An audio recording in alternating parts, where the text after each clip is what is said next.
first speaker tonight I met 6 years ago, and he's become a personal friend of mine, and he's one of the most passionate men I've ever met.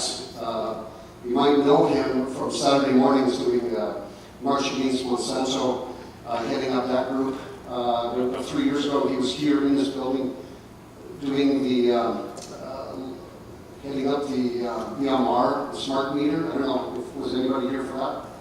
A few of you were here. Yeah. So in fact, an interesting point that Penticton is the first town in all of Canada to get the first opt-out EMR smart meter program. So my friend that's going to be speaking, I think he's going to be your host, is instrumental in leading that up. He's a business owner, he's an entrepreneur. You've seen the calendars out front. It's his 5th year, heading into the 6th annual calendar. And if you haven't had a chance to go through those calendars, there's some really important topics of discussion. One of them is about the 5G microcell towers. So without any more delays, I do thank you for your patience so far. We did want to get started at 7, but with some of the parking issues, we do appreciate your patience. So it is my pleasure to introduce you to Mr. Proteau.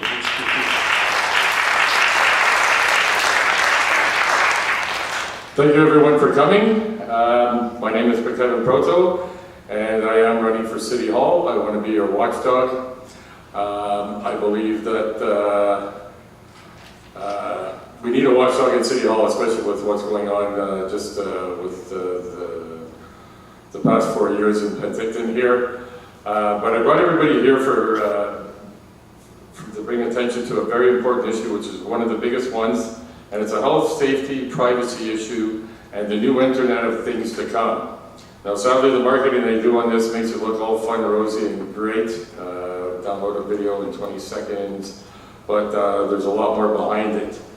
And so tonight we're going to discuss what is 5G, because you may think that you have it already because it's on your phone bill, but Ross Anderson, as well as smart meter lights and the surveillance grid, we're going to get into that. So the way the evening is going to roll out is Proteau will introduce myself, who I am, and why I hosted this forum, and how it leads to why I'm running for City Council. This is a recorded event. I started my own media, so everything is getting recorded, and so everybody can share it. Then we move on to our very special guest speaker, who I'm very happy and very grateful that we're able to take out of their time to speak to us tonight. And it's Ross Anderson and Dr. Magna Havis. So she's going to be coming to us via Skype from Ontario. And I'm going to tell you what a powerhouse this woman is. And she comes with peer-reviewed science that she did on her own, because they always say there's never enough peer review. So she's got her own on that one. And so who I am. So for approximately 11 years now, between 2 lakes and 2 mountains and having nature as beach, it's a place I want to live forever. That's why like 11 years I've been living here now. So I have to say I'm a little nervous, but so it's a little easier because of being a naturist. I can easily picture you all naked, so that's okay. So what I did is I started these calendars, locals supporting locals, real living with real food. So this was my first production of the calendar, and I use these as education tools. They're like no other calendar. And so inside there's information written from Alice Adavanenko, what are GMOs, what you need to be concerned about, and Heidi Osman with David Suzuki. And Heidi Osman just happens to be in the audience somewhere. Oh, there she is. Hey, wave. Just give everybody a wave there, Heidi. Yeah, Heidi's been an activist longer than I think I have, and I actually caught her at the market there, and she's the one that actually started the protesting for Monsanto here, and what actually provoked me as well. And then the worldwide March Against Monsanto started, and I hosted the three marches in a row here, and so I've been very active, and that's another subject as well, is like between the sludge that we live in with Wi-Fi, cell towers, and our artificial foods. We're very fortunate here in the Okanagan that we can actually reverse all this stuff here. So,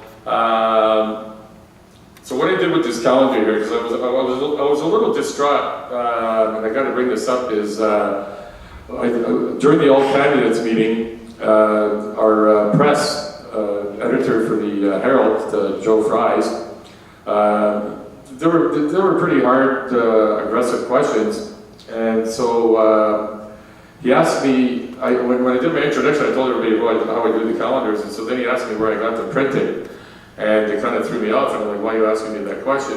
And so they're not printed in Penticton because they're oversized calendars, and so they have to source them out. Only one company I think can, and it's too expensive. I would never be able to get enough sponsors on these calendars to get them printed, right?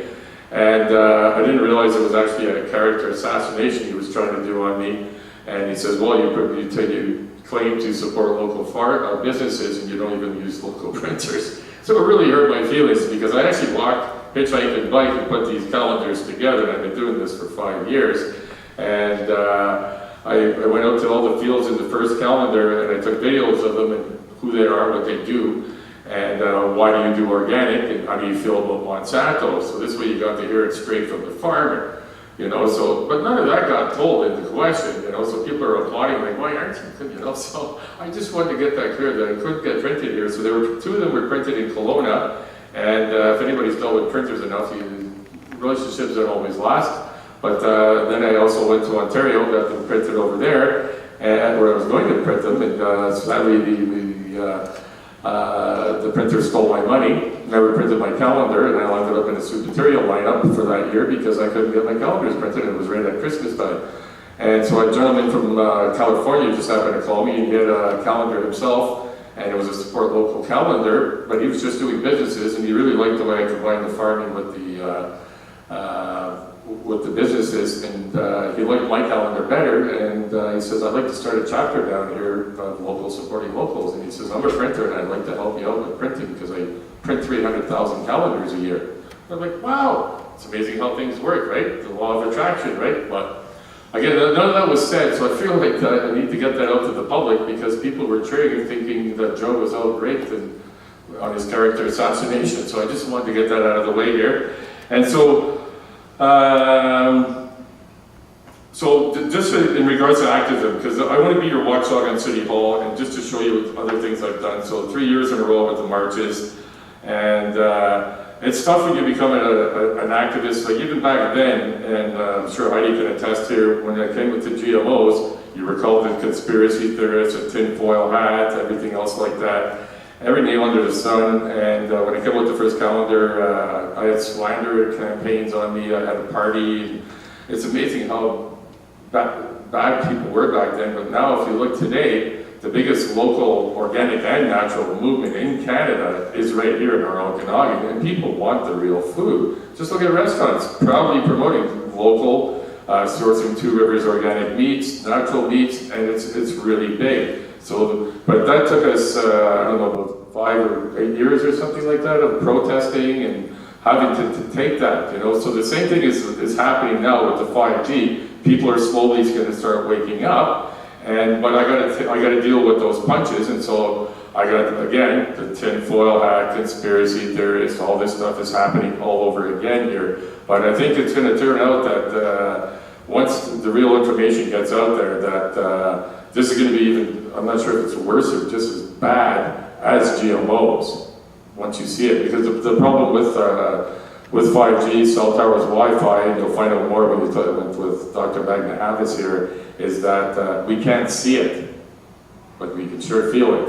And so, you know, it's one of the leading causes to depression is people on their phones.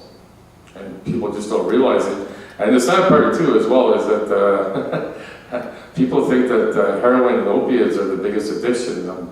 I'm gonna have to beg to differ with you. It's your cell phones today, you know. And so, like mine, I only keep it for texting and phone calls. And if I could, I would have a landline. But because of all my activism, I have to do this. But I'll be grateful when we have such a connection in our community here that I don't have to do that anymore. Because when I do my activism and I'm on social media, it's on my laptop. And when I leave my house, I don't get on my phone and get on social media at all. I'm out there to be personally connected and grounded with my community. And we all need to start doing that again. So, and that's a big part of what we can do with our city here, as opposed to, because they're looking at creating a Silicon Valley here. I see all the meetings going on. I see the smart city installations that we got. They trade out all of our street lights, if you notice out there. They're LED lights. The color temperatures of those lights are not supposed to surpass 3,000, and Penticton bought lights at 4,000, you know. And if you see in China, and we're going to play a video here and show you what's going on out there with all the monitoring and surveillance out of these things. But they got it painted like a great, pretty picture. And so what I highly recommend you do here, okay, because you need to pick up one of these calendars, especially for this year, is because it tells you who we are, what we do, how to find us on Facebook. I got my YouTube channel. I got over 400 videos. I videotape everything I do. And I have to do my own media because sadly, oh, and I got to bring this up too. Sadly, Cassinet put out the press release and did a wonderful article, and I put it out to Penticton Western and the Penticton Herald, and neither one of them even published it. You know, and so when I had my delegation at City Hall, nobody wrote about it except for Cassinet. So it's very concerning. And at the same token, I want to say that I invited all current council and candidates that are running to come to this forum because it's a health and safety issue. So when when I went and did my delegation, I reminded the city council, and Ross was there with me, and Vicki Lightfoot, and they have an oath and a mandate to protect the health and the safety of their citizens here. And so they agreed to do the forum, and that the city would work with me on this. And so I got the Cleland Theater. They actually tried to put me in one of those backgrounds back there, and I said no chance. But so I talked to Dana Schmidt, and she's one of the chief of staff at the City Hall, and asked her if she would take care of bringing Telus in. And so she did that back on September 14th. She sent out an email, and I got to see the email that she sent out because she forwarded it again. And it says, Hi Doug, Mr. Proteau has requested that we invite Telus to this town hall meeting. Attaches a brochure he's circulating. That was what she put up, you know, after we just showed that there's potential health risk. And so I went to, when the election started here, or just before they started, at City Hall they had a meeting. So if you want to run for council and mayor, to find out what your role is here. And one of the number one mandates is to protect the health and the safety of the citizens. So I'm thinking to myself, why am I doing this forum? It should be the city doing it. So that's when I decided that I'm going to run for city council, because I'm going to be your watchdog. Because these guys are not doing their job, and they're just towing the corporate line. And it's the same thing with the council. So they often say, we're going to go with staff recommendations. You know, so we don't need no more bench warmers in City Hall. We need people that are going to ask questions, demand questions, and if they don't like them, you got to say no. And that's not what we're getting right now. So that's a big reason why I'm running and why I want to be your watchdog. So I just want to ask, who is here that's currently running for city council? If you can put up your hand. Okay, 1, 2, okay, maybe you could stand up. Maybe just say your name so that people can know who to vote for. Doug Maxwell, there we go. Glenn Clark. Yeah, sadly there was commitments of other people to be here as well, and they're not. I'm not going to condemn them all, but sadly, I put out the email to all council and the mayoral, so I know Jason Cox was supposed to be here as well, Andrew, and sadly, Andrew responded with that he knew nothing about the event tonight, so he already had previous plans, and so he's the current mayor, and he was at the delegation, and then has been at all the candidate meetings where all I do is tell you about the 5G, and he claimed that he didn't know anything about my event. But so I just want to read out the quick conversation that I had with city staff here with Dana Schmidt. because I followed up a week ago asking her, is Telus going to be coming here? You know, because even Cass said that because we're not sure if Telus or Hell is going to be here.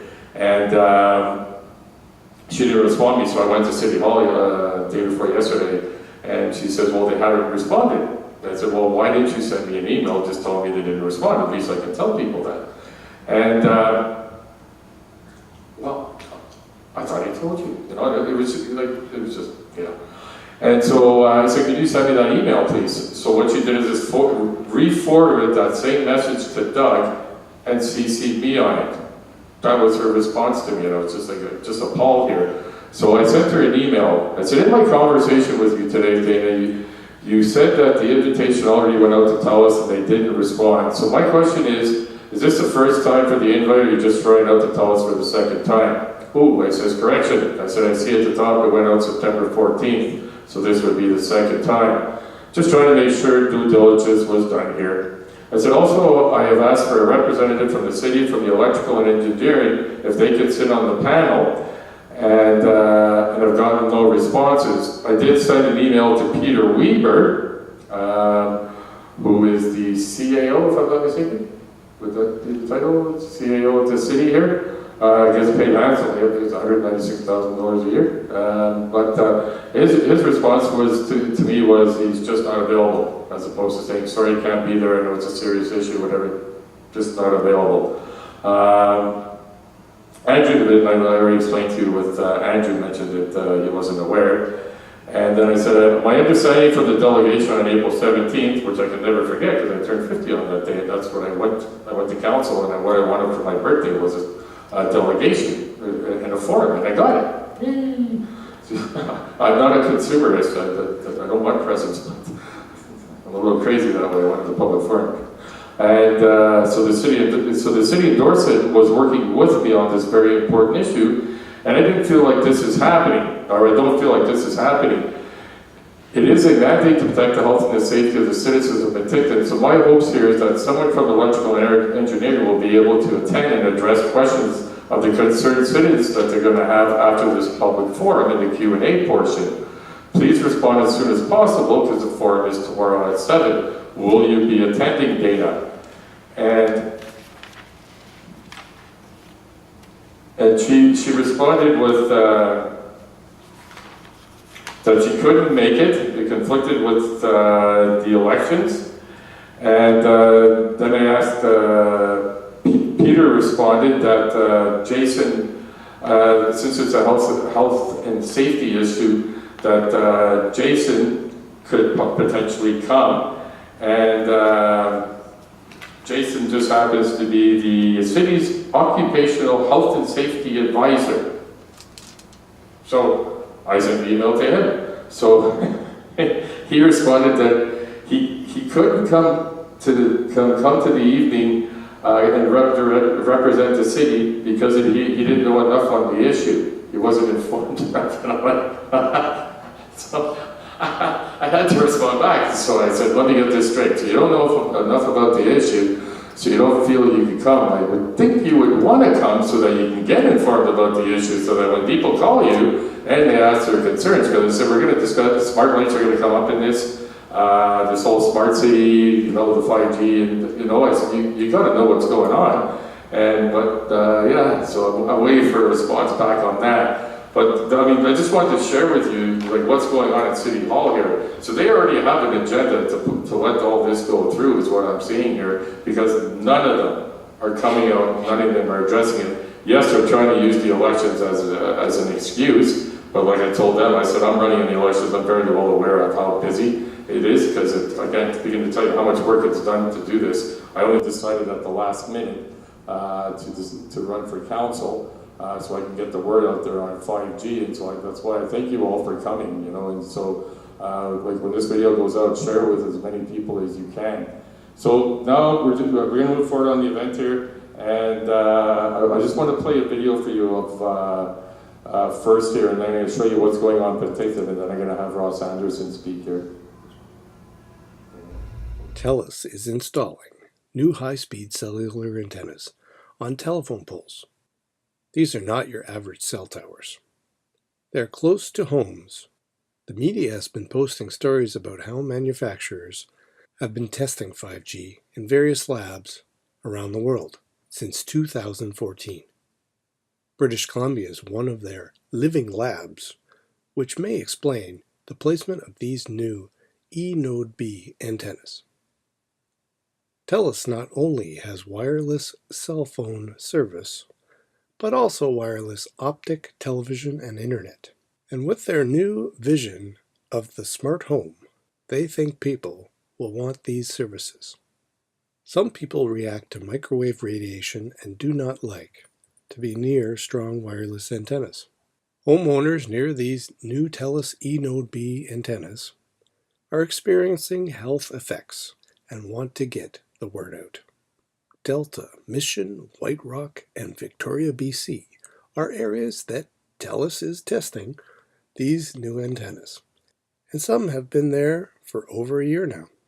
Concerned residents arranged for measurements and now have an idea of the radiation levels being emitted.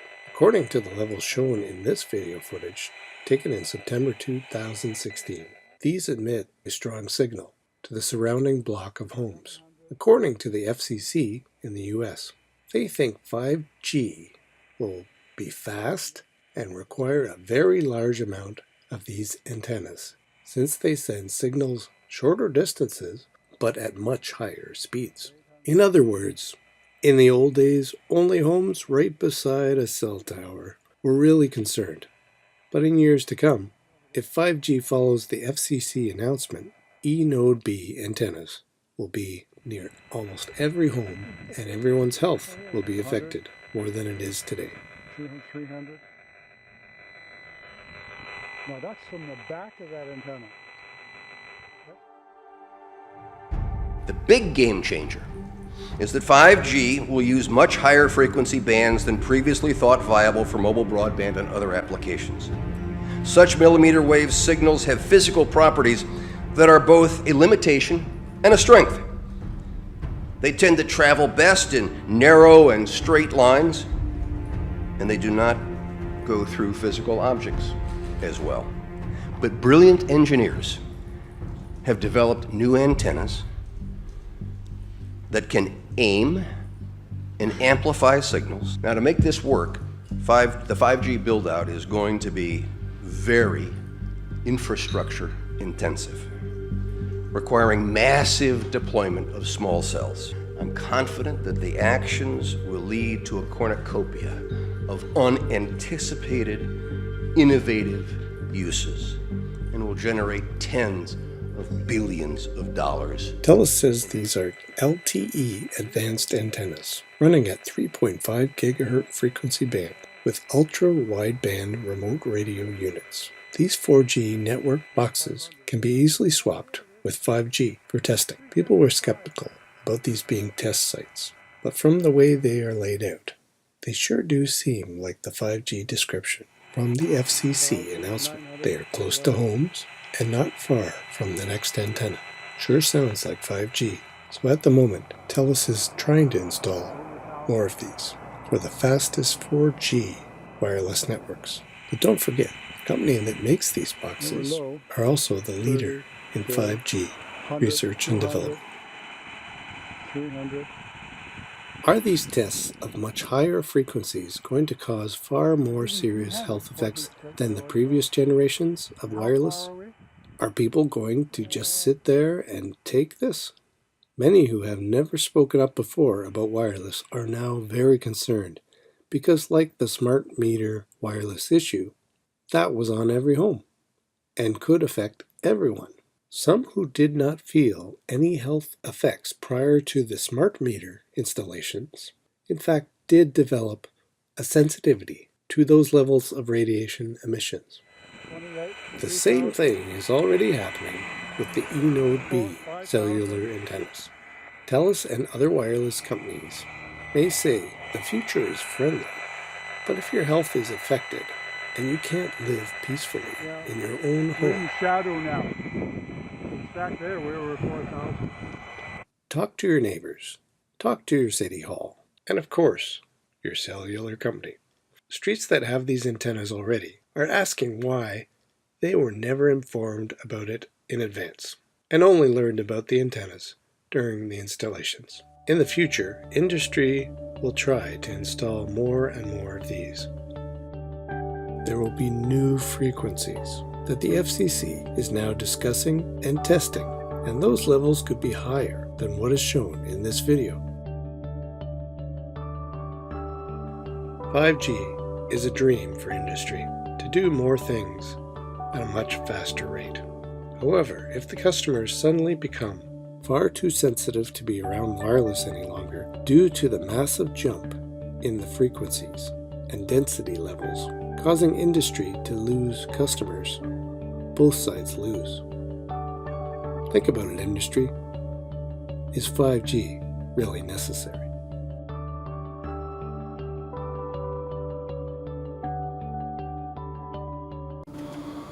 Okay, so that's what's going on in the other cities. But what Ross came down and he was warning me that apparently they had started installing 4G, 5G ready towers here. So we went out and this is what we saw that's currently going on in Penticton. I just want to say too, because I talked to the city and I asked if they had started installing them. And they said, no, Telus has not approached it, nothing's going on yet. So, but this is what we found. Go ahead, yeah, this is my media, so.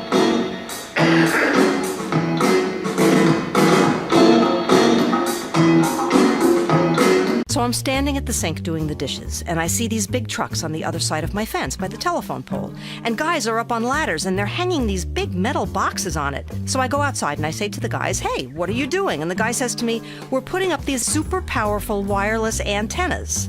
Now, I don't know a lot about this stuff, but I know that wireless radiation isn't safe, and I sure as heck don't want these things in my backyard. So I call my friend at the town hall and I say, hey, Jimmy, I don't want these giant antennas in my backyard. And you know what he says? He says, yeah, they put one right in front of my house, and there's nothing we can do about it, because the Canadian government says that as long as they stick these antennas on things like utility poles, we have no right to refuse them. I'm like, what? How did that happen? Who let that happen? I mean, that's ridiculous. The federal government has given big telecoms free rein to place wireless antennas on existing structures right outside our homes. These antennas have been linked to an increased risk of cancer as well as neurological and reproductive effects. It's up to our elected officials to close this federal loophole. Please support Resolution B100 on microcell transmitter placement consultation. Okay, so Kevin Proteau here. We're just out and about here in Penticton here. We're on Ridgedale Avenue here, and we just detected what is supposed to be a 5G tower, which apparently a microcell tower.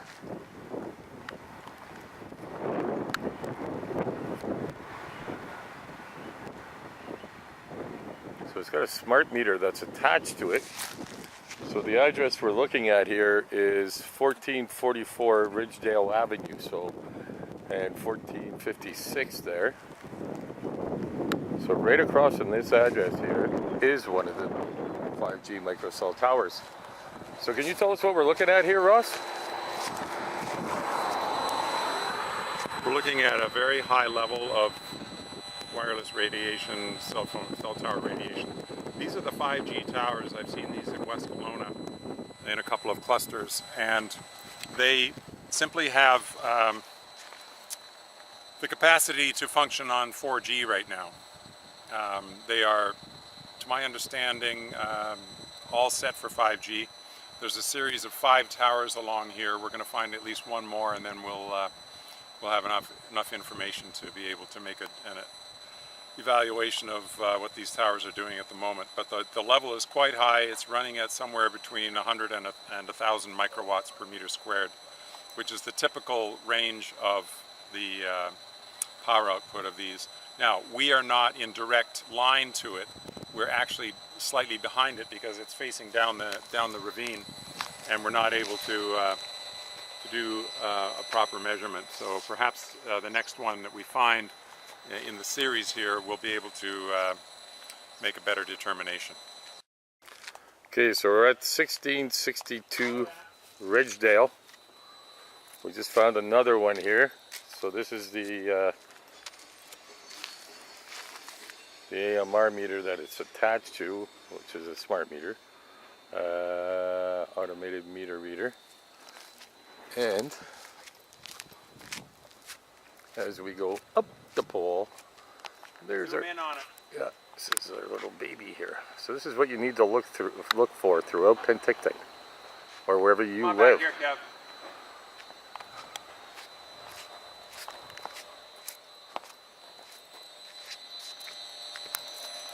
So the readings are extreme levels, and that is meaning it's greater than 1,000 microwatts per meter squared. Right here in front of it. The good news is it's a reasonable way from the houses that it's transmitting to, but I am going to walk down the other side of it and see if it's also transmitting, because these things can't transmit just in one direction. It's not possible. So we'll walk down the other side of it and see.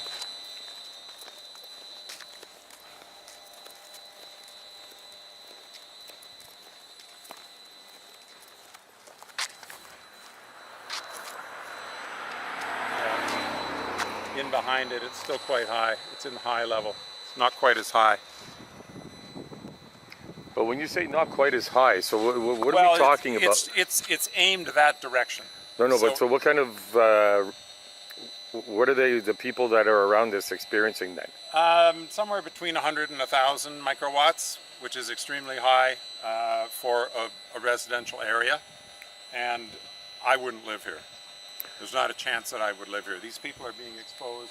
They have no decision making, no consciousness. This was not put in with their permission, and so the levels are running at a significantly higher level than is safe by building biology standards. So what kind of side effects can people experience being around this? The first thing they'll notice is that they won't be sleeping well. And they may notice anxiety, changes in personality, inflammation, that sort of thing initially, but the long-term effects are significant. So, and the meter here will also be putting out its own radiation. These meters are AMR meters, and they go off about every 14 seconds. Sorry, every 40 seconds. Is what I've timed on the meters here in Penticton.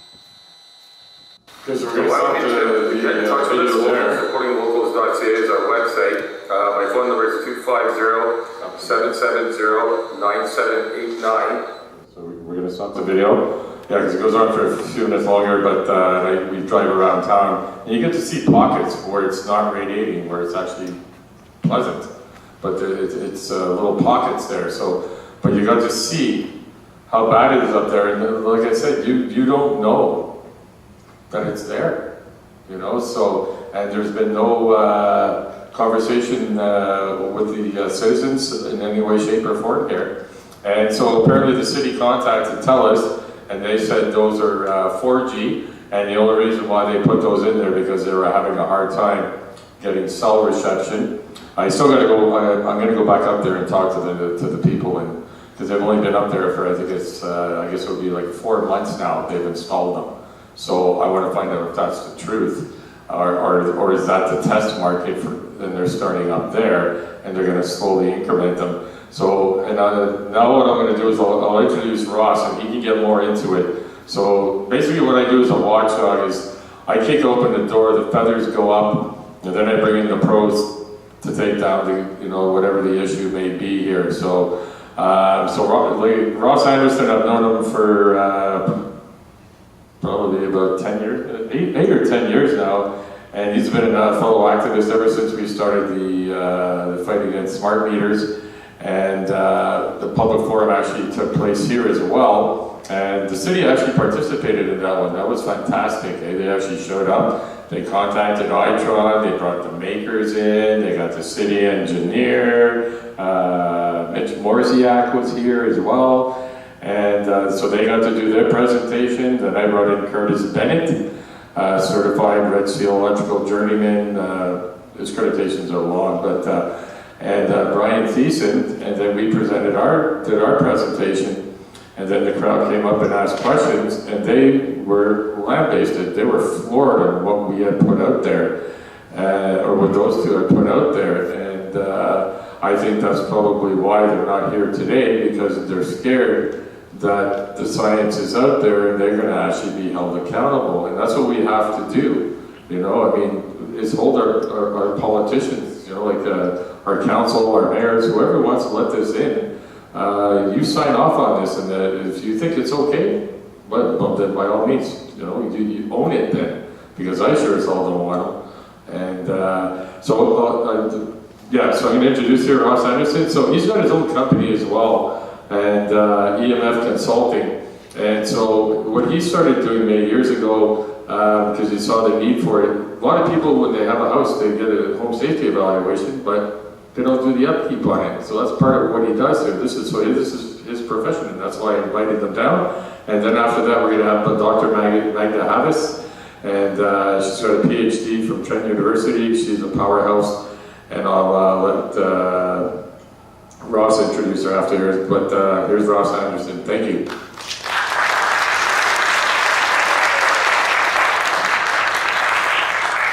I'm actually going to stay sitting down if I can do this. So, Kevin wanted me to talk about 5G and what it is and how it works. Dr. Havis requested that I play a video that she sent me, which is going to do a much better job than I could possibly do at describing 5G. So we're going to watch a short video. Every new generation of wireless networks delivers faster speeds and more functionality to our smartphones. 1G brought us the very first cell phones, 2G let us text for the first time, 3G brought us online, and 4G delivered the speeds that we enjoy today. But as more users come online, 4G networks have just about reached the limit of what they're capable of at a time when users want even more data for their smartphones and devices. Now we're headed toward 5G, the next generation of wireless. It will be able to handle 1,000 times more traffic than today's networks, and it'll be up to 10 times faster than 4G LTE. Just imagine downloading an HD movie in under a second, and then let your imagination run wild. 5G will be the foundation for virtual reality, autonomous driving, the Internet of Things, and stuff we can't even yet imagine. But what exactly is a 5G network?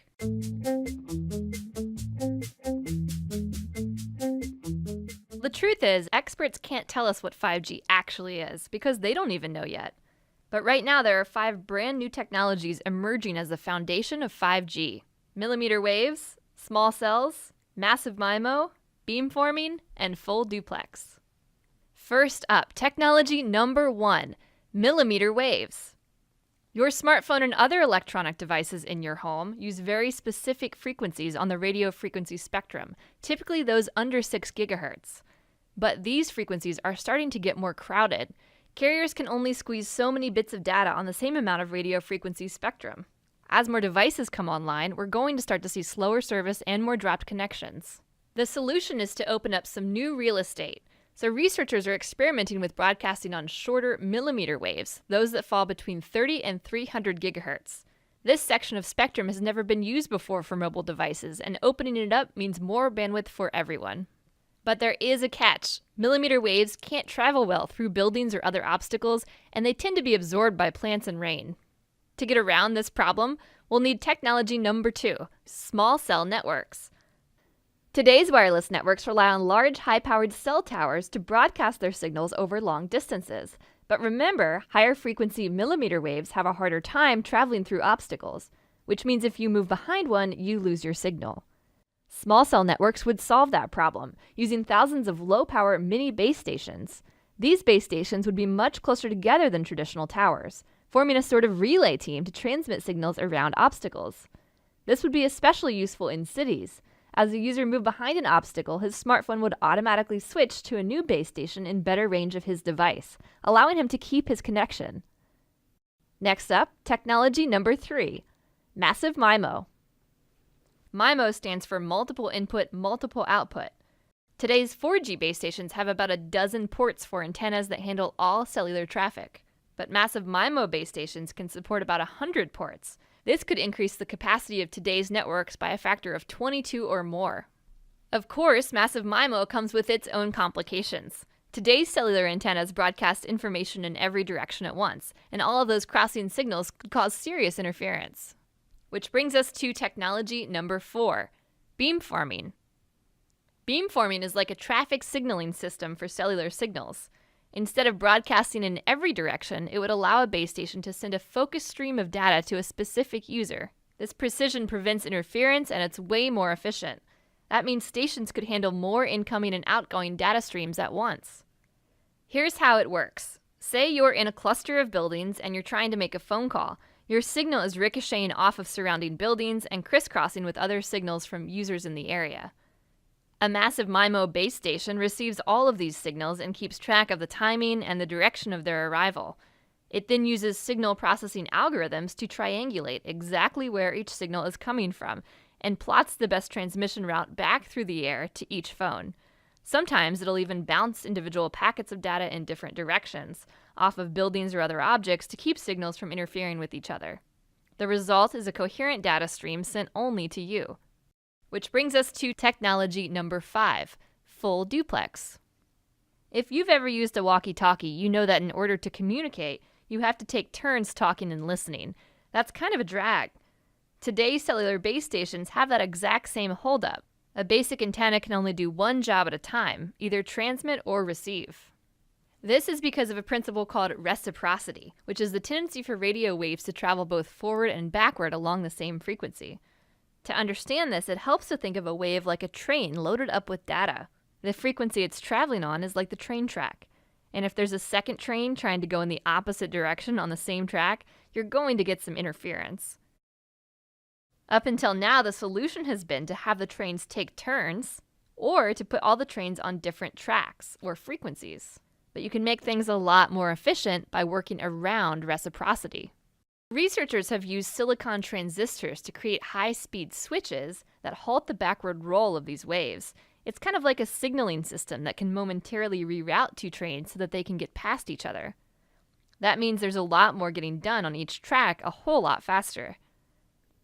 We're still working out many of the kinks with millimeter waves, small cell networks, massive MIMO, beamforming, and full duplex. In fact, all of 5G is still a work in progress. It will likely include other new technologies too, and making all of these systems work together will be a whole other challenge. But if experts can figure that out, ultra-fast 5G service could arrive in the next 5 years.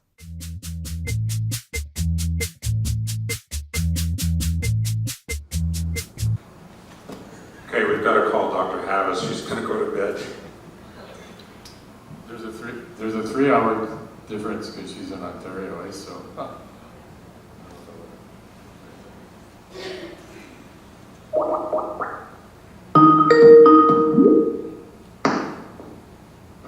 Hello? Hey, Magda. Hey, Magda. Everything good?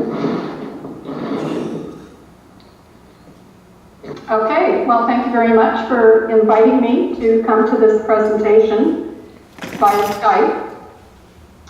I'm getting feedback from you. Is the sound okay? Sound is good. Okay, I guess I'm just dealing with the feedback here. Okay, so what I've been asked to talk about is 5G and whether or not it's harmful.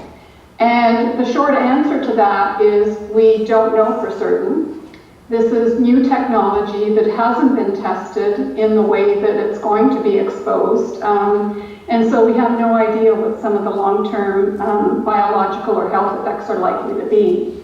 However, if it's anything like the previous generations of 1, 2, 3, and 4G, then the future really doesn't look very good right now. But that's something that we'll have to eventually find out if that's really what it is. Now, I've broken down my talk into 3 different sections. One is electromagnetic pollution, the health effects of that, and some of the options that we have. Now, when it comes to electromagnetic pollution, if we look at some of the different devices that we've started using, they go back to about a little over 100 years, and that's when we started having problems with electrosmog. The first time that we ever used electricity power frequencies was shortly after Tesla invented alternating current and established Niagara Falls as a place where they generated a lot of electricity and distributed it across eastern North America. So that was in the early 1900s. The first time we had exposure to radio frequency was with the invention of the radio. First time we had exposure to microwaves was with radar during the Second World War. And millimeter waves, which are at a higher frequency than any of the other frequencies I've mentioned so far, that's coming within the next 2 years, although they're doing testing now in a number of communities. Now, millimeter waves, another term for that is 5G and the Internet of Things. So all of these basically mean the same thing. And if we look at all of this technology and measure the amount of exposure we get from each of these different devices, with so many people using them worldwide, we find that our exposure is increasing enormously. And along the y-axis in this particular image, I use water to represent the intensity of the exposure. And when the waves are really quite small, there's not a problem. But once they get large enough to turn over a boat or to emerge a city, like a tsunami would do, then that's not going to be very healthy. It's estimated that 2020 is the year for most of our exposure, and at that time, there's probably going to be something like 50 trillion gigabytes of data. And if most of this is going to be transmitted through the air, that's a measure of how much radiation we're going to be exposed to. The key thing driving this is the money that people are likely to make. Revenues estimated to be close to $4 trillion globally, which is really quite substantial. So to stop 5G, I think, is not going to be something that's easy to do, simply because there's too many people out there wanting to make money on this technology. Now, Dr. Deborah Davis wrote this piece for The Hill. It's called Public Health is Littered with Examples Where Economic Interests Trumped Scientific Advice. And we know that to be true for things like lead in gasoline, pregnant women getting x-rays, our use of tobacco and asbestos and various chemicals that have turned out to be toxic not only to human health but also to the health of other organisms in the environment. And if we ask the question, could 5G be the next asbestos? My answer to that is no. However, not only is it going to involve some of the harmful effects of asbestos, it's going to involve the harmful effects of lead and tobacco and DDT in combination to some of the exposures we have from previous technologies. So 5G alone is not going to be the asbestos, but in combination with the other devices we are currently exposed to emitting electromagnetic radiation, it's going to be like a combination of all of these different types of toxic chemicals. The real advantage of 5G, and the reason that we're moving in this direction, is the speed, the rate at which data can be transmitted. And what that means is if you can do a lot of data transmission in a very short period of time, you can introduce smart technology into cars. And by the way, the word smart, when it comes to technology, simply refers to a two-way distribution system, a communication system. So with smart meters, not only do you send information to the utility, but the utility can send information back to the smart meter. And so with smart cars that use different sensing devices similar to radar, we're going to be able to have driverless cars that can sense other vehicles, people, and can basically drive without having a driver. Our exposure to electrosmog is increasing, and I'm going to show you one example of this. This is a map of the world, or part of the world, as you can see it here. And we have the United States and Canada, and there are little blue spots here that are showing you different places that have Wi-Fi established. Many of these are research institutions, universities, some are military installations. So back in 2002, there was really very little use of Wi-Fi. By 2005, this has changed quite dramatically. And by 2018, this is what the map looks like. So within a matter of 16 years, we've gone from very little Wi-Fi exposure to virtually ubiquitous Wi-Fi exposure. Not only are we exposed to Wi-Fi in the home, but we have something called smart homes, where a lot of the technology is communicating with each other using microwave radiation. And we have something called smart meters, and we're told that smart meters operate for only a few seconds each day. However, when you talk to people who have smart meters in their home, they started developing health problems shortly after those meters were installed. So smart meters, very few smart meters operate for seconds each day, and people who have smart meters in their home are getting sick. Now, we also know that certain smart meters will catch on fire. This has been a real problem, particularly in Saskatchewan, but elsewhere. And even a smart meter catching fire and burning down your house is not enough for the utility to prevent you from opting out. So we're in a situation where the utility and other agencies are having a lot of control over what individuals are exposed to. And the individuals are having relatively little control about their own exposure. And then we have something called smart cities, where traffic lights and all sorts of other things will be communicating with each other. Some of this through wires, but a lot of it in a wireless fashion. And it's the wireless devices that we're most concerned about, because as long as it's on fiber optics or on wires, we're not being exposed to the radiation. Now here's a little cartoon. Smart technology has a dumbing effect. It seems that we're listening to our smart technology telling us where to drive, when to eat, when to look at things. So it's really having a dumbing effect on the population. And here's another cartoon that I think is particularly appropriate. All I'm saying is it's one thing to be smart and another to be wise. So the concept of smart was a really good marketing tool, because most people are intimidated by anything that says it's a smart meter, it's a smart home, it's a smart technology. Now, when it comes to smart technologies, there's a number of key concerns, and this is what they amount to. They include things that affect humans, obviously, human health. Addiction is becoming a serious problem among young people. Social skills are being interfered with, since students would much rather interact through a device rather than directly. There's issues of security and safety, and also privacy. But it goes well beyond that. We know that this radiation affects flora and fauna, particularly bees, which is a very serious concern from a point of view of agriculture and a good food supply. But there's also a lot of consumption of energy, and there's concerns about it contributing to global warming as well.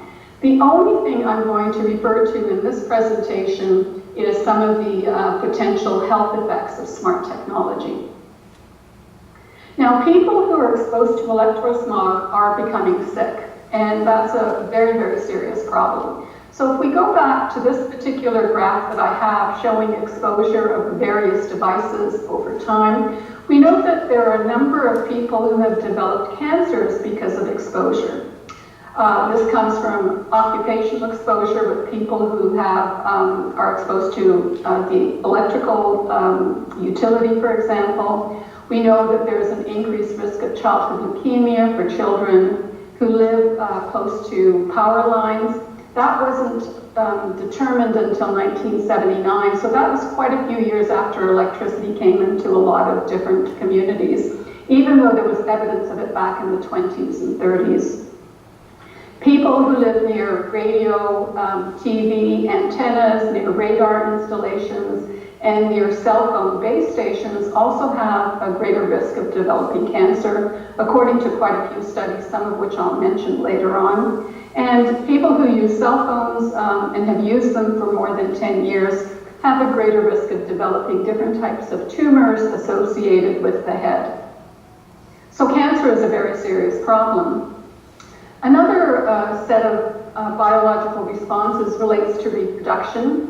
Back in the 1970s, women who worked in front of video display terminals, these were mostly secretarial jobs, had an increased risk of miscarriages.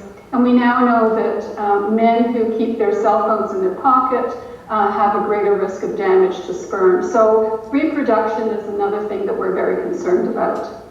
The third area is electrohypersensitivity. And this particular term refers to people who are intolerant of exposure to electromagnetic frequencies. There are different frequencies that affect them, and this particular illness, electrohypersensitivity, has gone by various names. It was called neurasthenia back in the early 1900s with telephone operators. It was called microwave sickness during World War II with radar exposure. Screen dermatitis, once again, with video displays. We've got heart palpitations that are one of the symptoms of electrohypersensitivity with Wi-Fi. And it's been associated with a variety of things from smart meters to solar power. So electrohypersensitivity is becoming a very serious concern. In the past, the people who had health effects associated with electrosmog exposure were those who were occupationally exposed. And that has changed. Today, our exposure is virtually everywhere. It's in the home, it's in the school. Young children are exposed to it, as well as the elderly. So it's no longer a problem for those occupationally exposed. It's really a problem for all of us because we have it in our environment.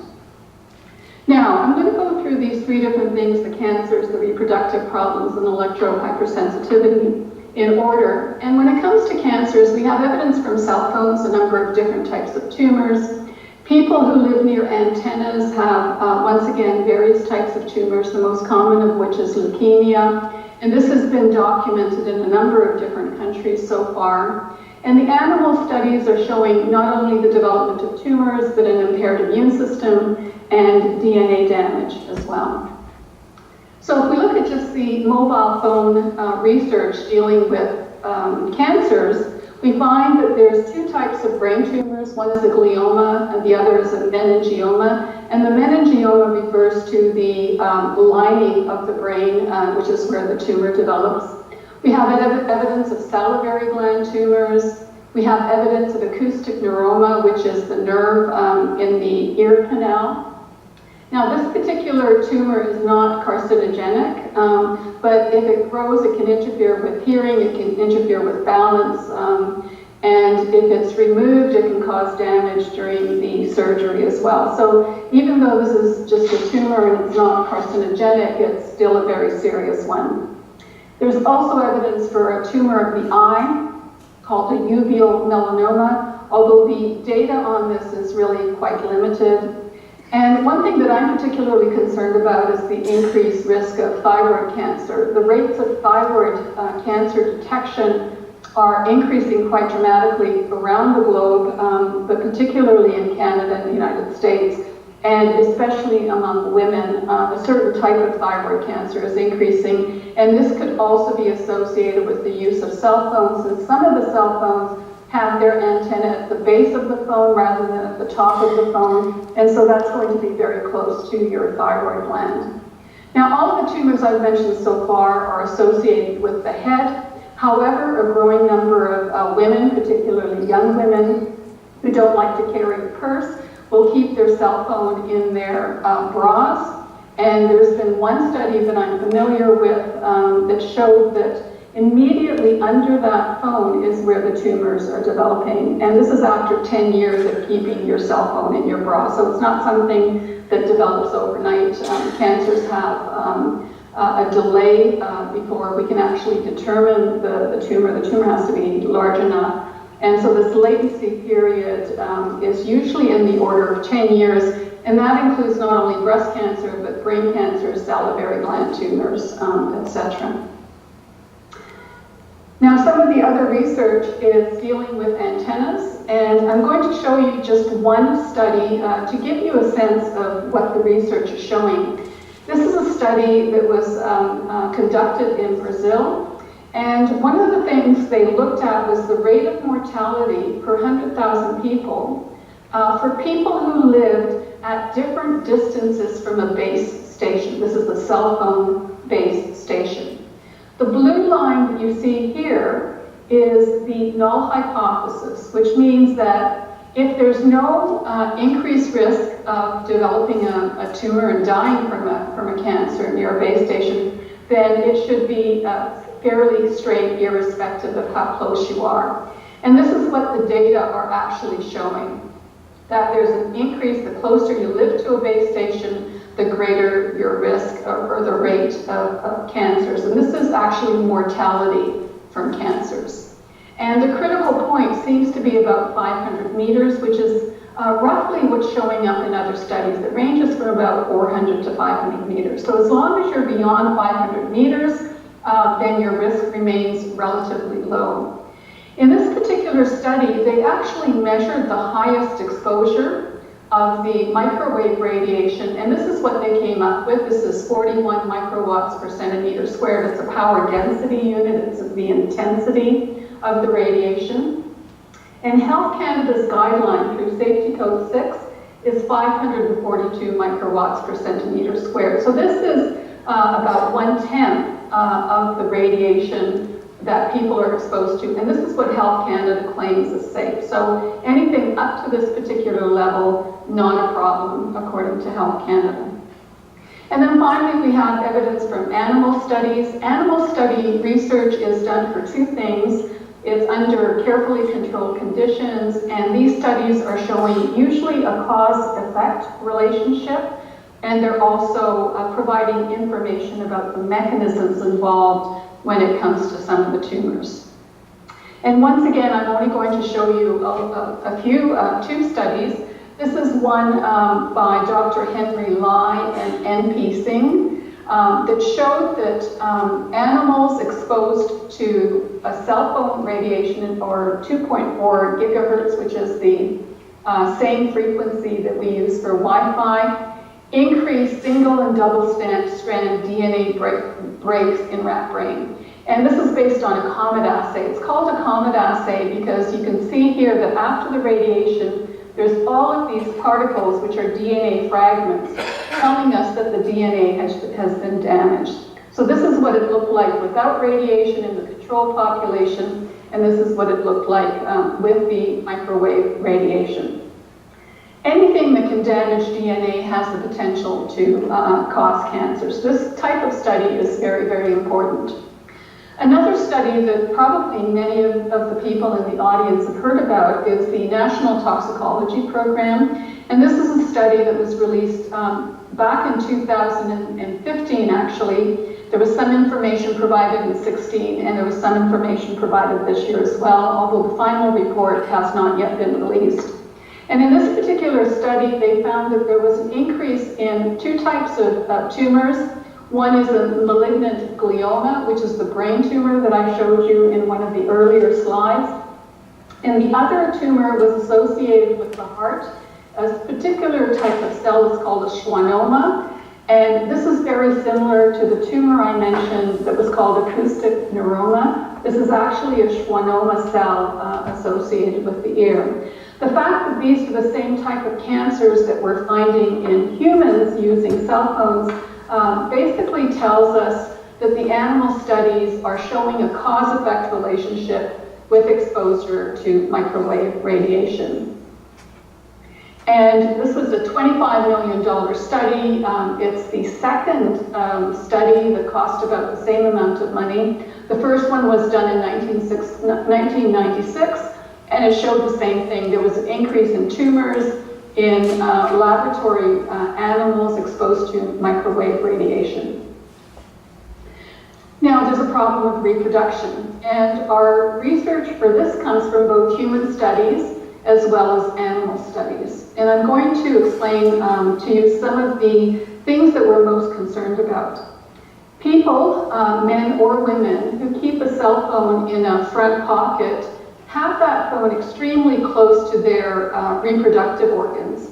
And the same is true for anyone who takes their laptop computer in their lap and has Wi-Fi or Bluetooth connected. What this means is if you have one or both of those connected, you're exposing your entire body to microwave radiation. The highest exposure is going to be close to the computer. So if you have it sitting directly in your lap, then that's when you're going to have higher exposure than if you happen to have it on a desk, for example.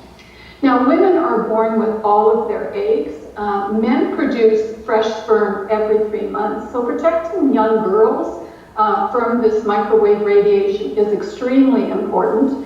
If they're in school and they're exposed to Wi-Fi and their eggs are damaged, that's something that they'll never be able to repair. Whereas with men, because they produce fresh sperm on a regular basis, it's possible that if they abstain from cell phone use, that when they are ready to have children, then all they need to do is really abstain for a period of at least 3 months, and that way their sperm is unlikely to be damaged.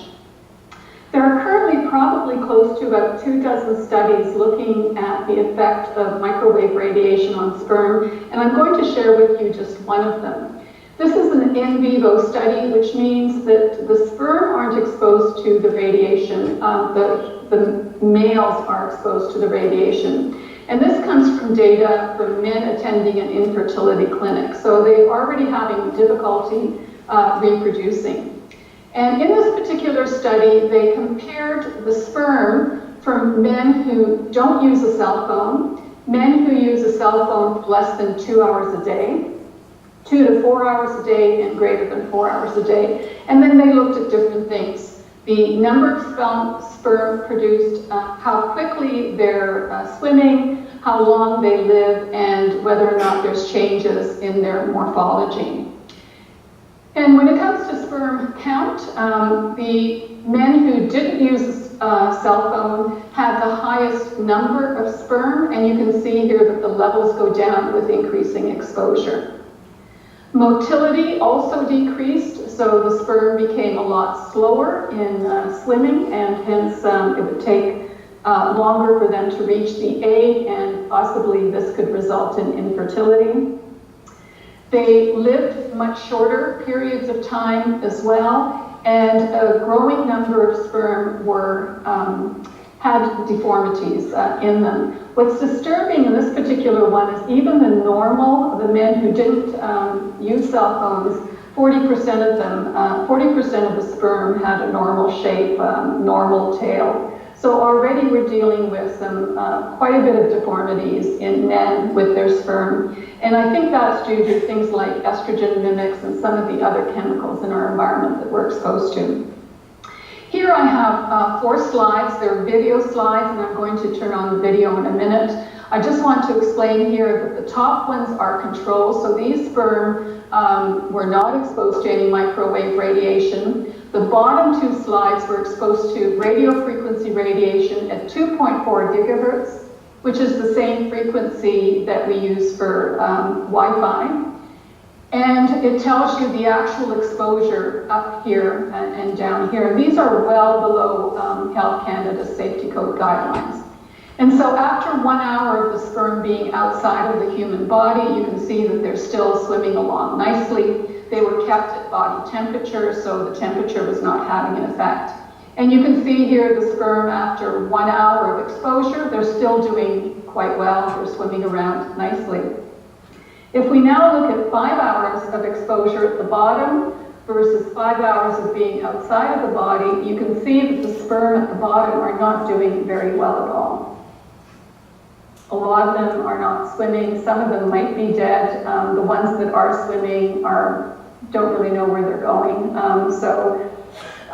This is another example of how microwave radiation affects sperm.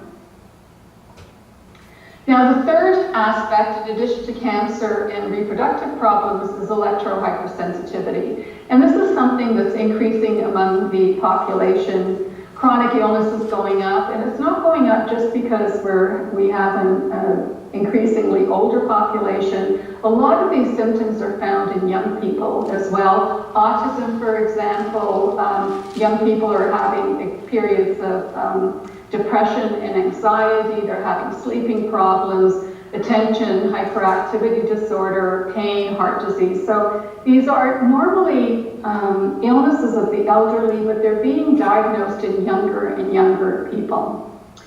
Now, this is an example, this is a study that was conducted in Spain and was published in 2003 by Santini. And it was a questionnaire where people who lived at different distances from cell phone antennas were asked about various health symptoms. And these are the symptoms that are highlighted here in pink, and they're provided here in decreasing order. So fatigue, sleep disturbance, headaches, feelings of discomfort, etc. And these are some of the symptoms of electrohypersensitivity. Along this axis, we have the percentage of people experiencing symptoms very often.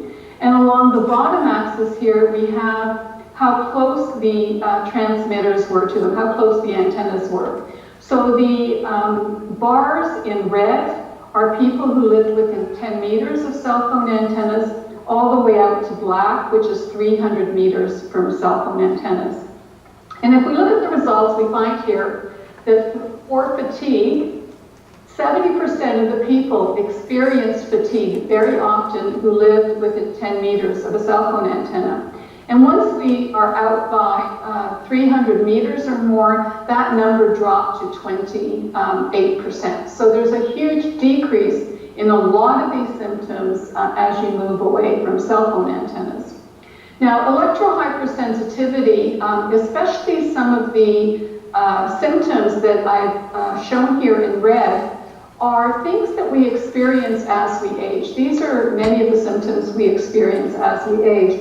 So I prefer to call this rapid aging syndrome rather than electrohypersensitivity. And basically what is happening is that the cells in our body and the tissues in our body are exposed to stress, and they're aging at a much more rapid rate than in people who aren't exposed. So this is a rapid aging syndrome of the cells and tissues in your body.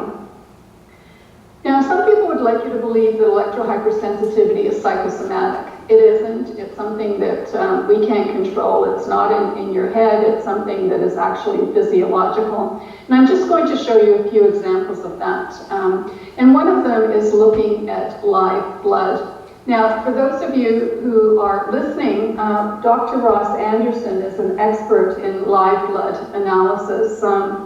And so if any of you have questions about this, you can certainly ask them from him later on. But basically, you take a drop of blood, put it on a slide, and then look at it immediately under the microscope.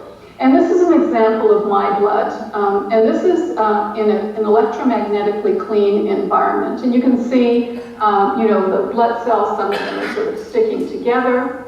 If I expose my body for 10 minutes to a Wi-Fi router, this is what my blood looks like. And I've done this over and over and over again, and I get exactly the same response each time.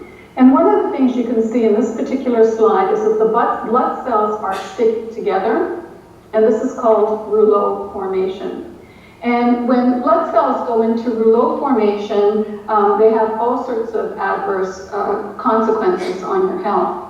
Now, Dr. Stephen Sinatra, who's a cardiologist who actually was one of the co-inventors or discoverers of CoQ10 for heart disease, says that your blood should look like and have the consistency of red wine.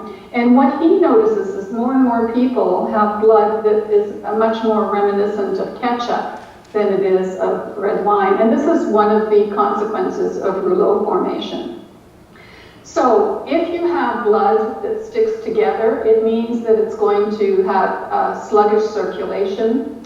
You're not going to be able to transport oxygen through your blood cells to the tissues that need it, and it's going to be harder to get rid of waste products as well. And these are some of the symptoms that you're likely to experience with blood that's highly viscous. And I think the one that should concern us the most is down here, heart attacks and strokes. Since each blood cell has to go through capillaries and veins, one at a time, you can see that when it's coagulating and sticking together, that's going to be very, very difficult. And if you get this into very thin capillaries and they stick, they don't move through, then that's when you can begin to suffer from heart attack or stroke. The only positive aspect of this is that live blood analysis may be a useful diagnostic for electro-hypersensitivity. So we might be able to simply look at people's blood, expose them to radiation after being in a clean environment, and if their blood develops this, then chances are they're electrically hypersensitive. We also have evidence that radiation affects the heart and the autonomic nervous system. This is a study that we did a few years ago, and we asked the question, does radiation from a cordless phone have any effects on the heart?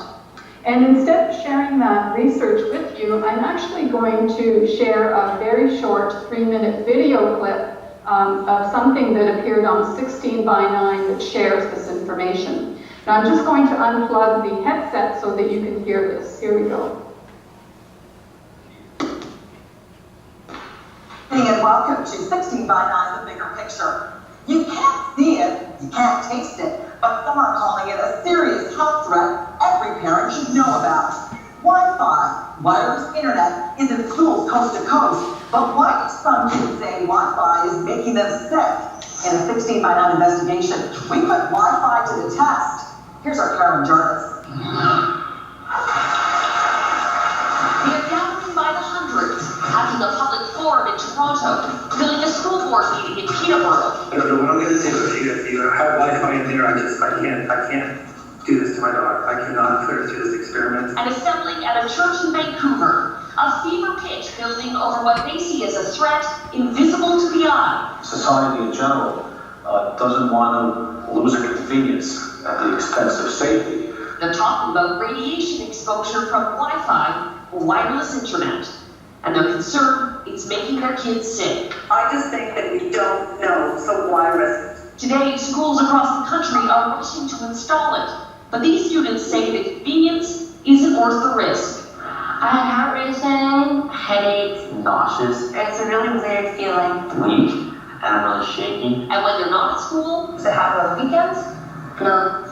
There's no rhyme or reason to the symptoms. They range from headaches to nausea, heart palpitations, even rashes. Well, 16:9 wanted to test the power of Wi-Fi, so we went to visit environmental scientist Magda Havis from Trent University to do another test. Professor Havis's subject, Martin, who calls himself electrically sensitive, is hooked up to a heart monitor, and Havis sets up a wireless computer. Well, what we're going to be doing is we're going to be taking Martin and exposing him to microwave radiation from Wi-Fi, the same type of thing that we have in schools, for example, and just monitoring his heart to see if his heart reacts to any of the radiation. He won't know when things are turned on or off, so it's going to be a blind study in that regard. With the Wi-Fi plugged in, Martin's heart rate accelerates in mere moments. Now I feel something is going through my chest. I feel it down my legs.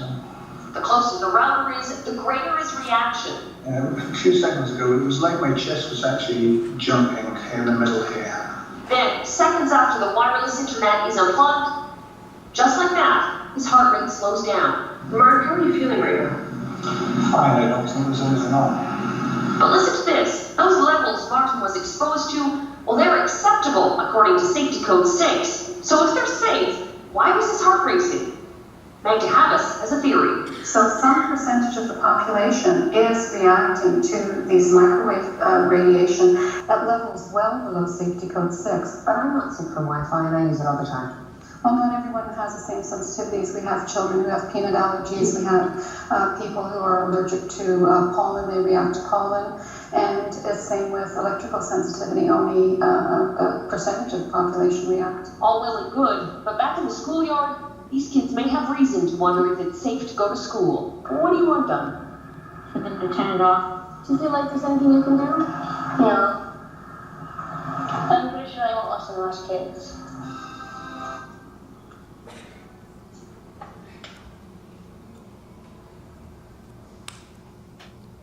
Now, we have evidence that in the population, this was a study that was in 2006 in various countries. Can everyone hear me? You good? Oh. We can hear you. Great, thank you. So this is a study that shows that there's an increase in people who are self-diagnosing.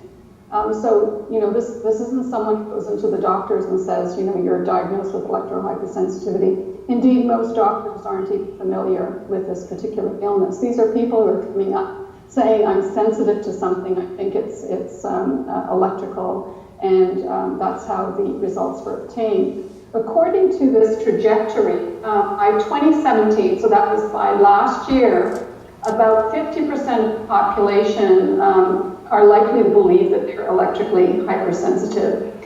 Now, I just want to make it really, really clear that just because you think you're sensitive doesn't mean you are, and just because you don't think you're sensitive doesn't mean you aren't. We've done work with people, and there are individuals who don't think they're sensitive but are reacting to the technology, and people who do think they're sensitive and aren't reacting to the technology. So I use a very conservative estimate of 3%. I believe 3% of the population are severely sensitive, and I believe another 35% of the population have mild to moderate symptoms of electrosensitivity. So if we look at the population of Penticton, approximately 34,000 people, you are likely to have 1,000 people in that community who have severe electrohypersensitivity.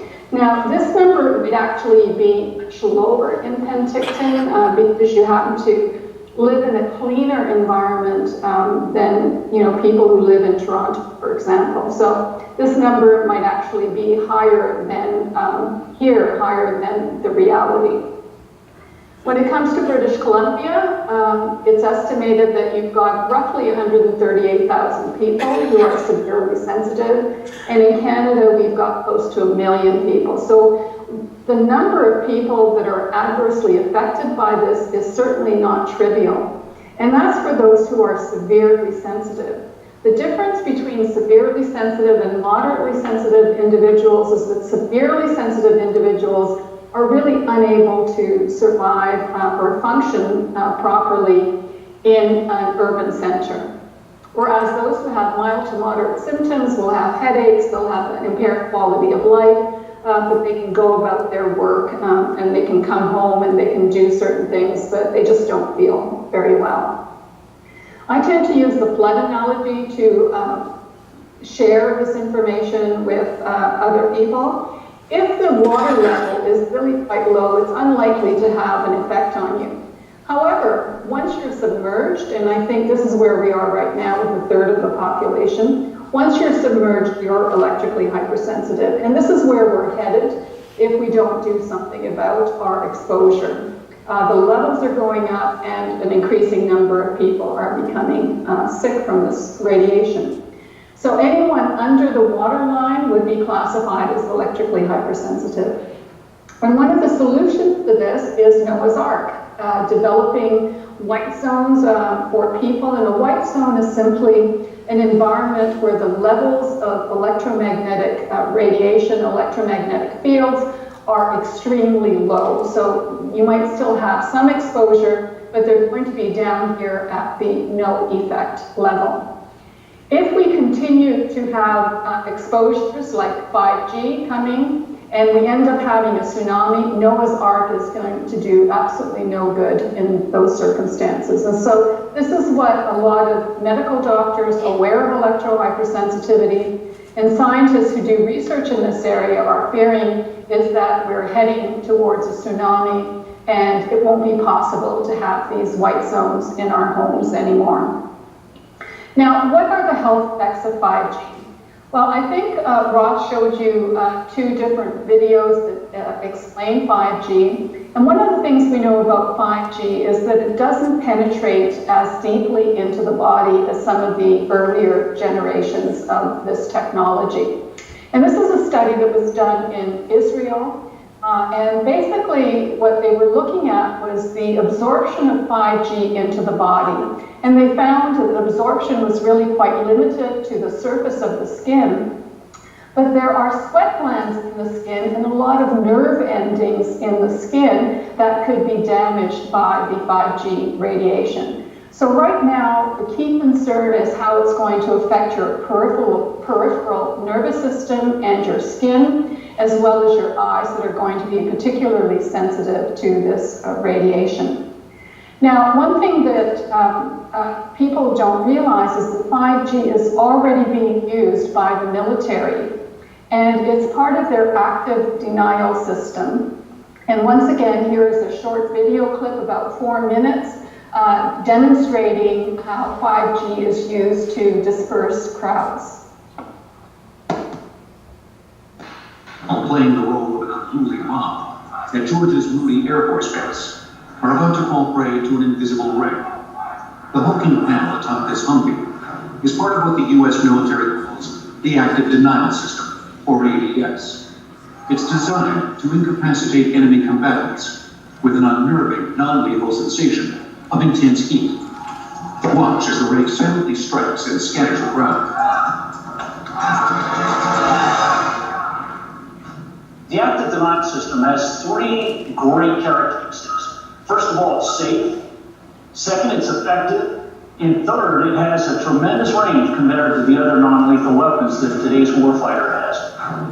This is the heart of this 100 kilowatt transmitter. This is the gyrotron.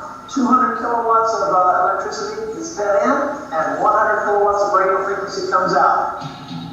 That millimeter wave energy comes out of aperture underneath the main reflector, hits the subreflector, which illuminates that main reflector and sends a roughly antenna-sized beam downrange. Those holes that you see in the antenna are for the cameras and other visual equipment that the operator uses so that he knows exactly where that beam is going. It's operated by a joystick. The operator looks into the console, sees exactly what that antenna is aimed at, moves the joystick left, the antenna slews to the left, same way to the right. Then when there's an individual who's identified as a troublemaker, he has a cursor, he can put that cursor on that individual, pull the trigger that's on the joystick, and the energy is sent downrange at the speed of light. The electromagnetic radiation released by the active denial system is similar to the microwaves in your microwave oven, in that it causes the water molecules in the target to become excited and heat up. But that's where the similarity ends. The ADS is designed to heat only the very surface of the skin. It does this by outputting only the carefully chosen radio wave frequency of 95 gigahertz. Even though it can easily penetrate fluid, the ADS generates a much shorter and safer wavelength of radio waves than those used in microwave ovens. The active denial system, the millimeter wave directed energy beam, reaches 1/64th of an inch into human skin. So that is the outermost layer of the skin, roughly equivalent to about 3 sheets of notebook paper. It is essentially affecting the pain nerves in the outermost layer of the skin, heating them up, causing an immediate repel effect. Even these stoic servicemen, aware of what's about to happen, engage, can't help but flinch when they feel the heat.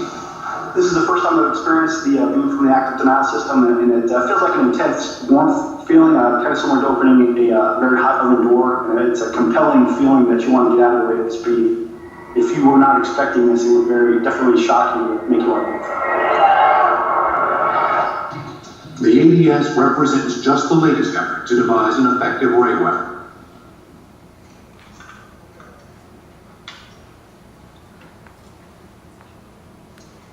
Yeah, I'd like to just make a disclaimer, and that is,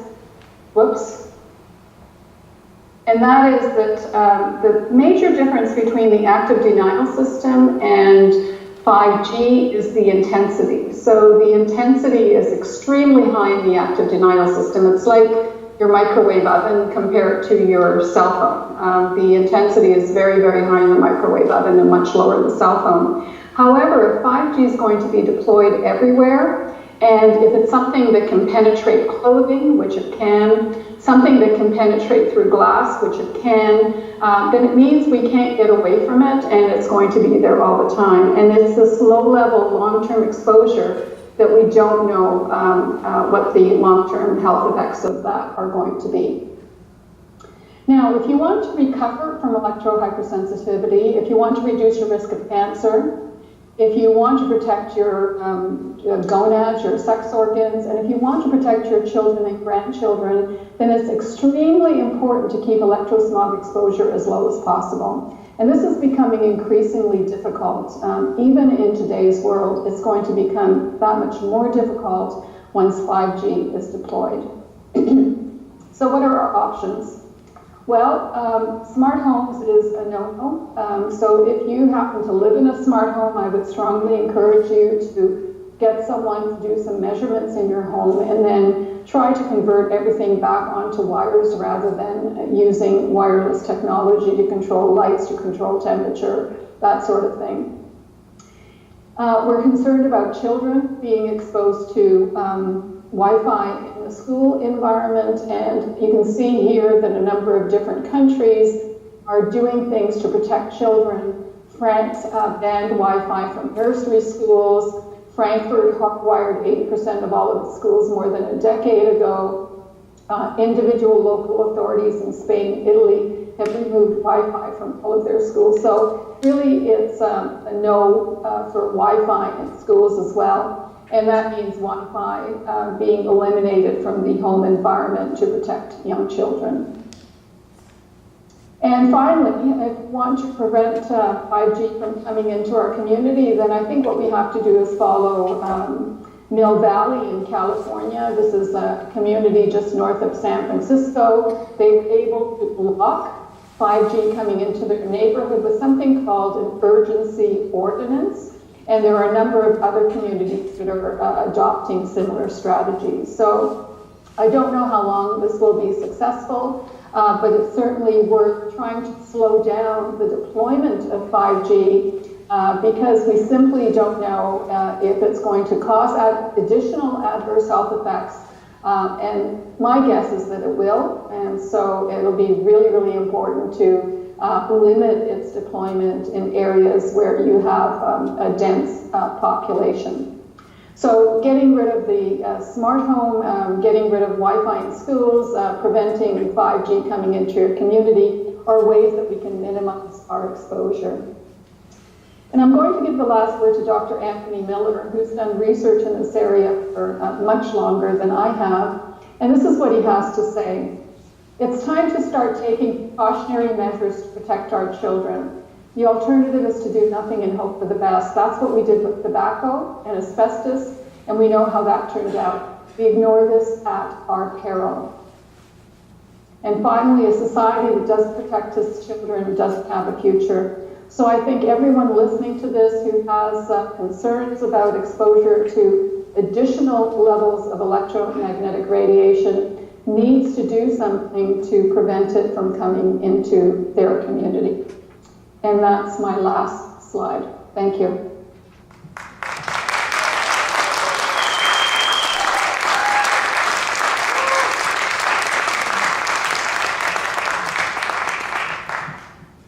So thank you very much, Magda. So we're going to move to the Q&A portion here. Okay. To the Q&A portion.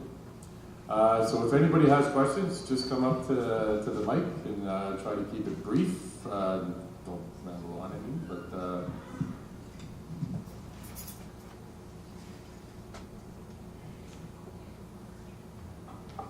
can you see me, by the way? Yeah, we can all see you.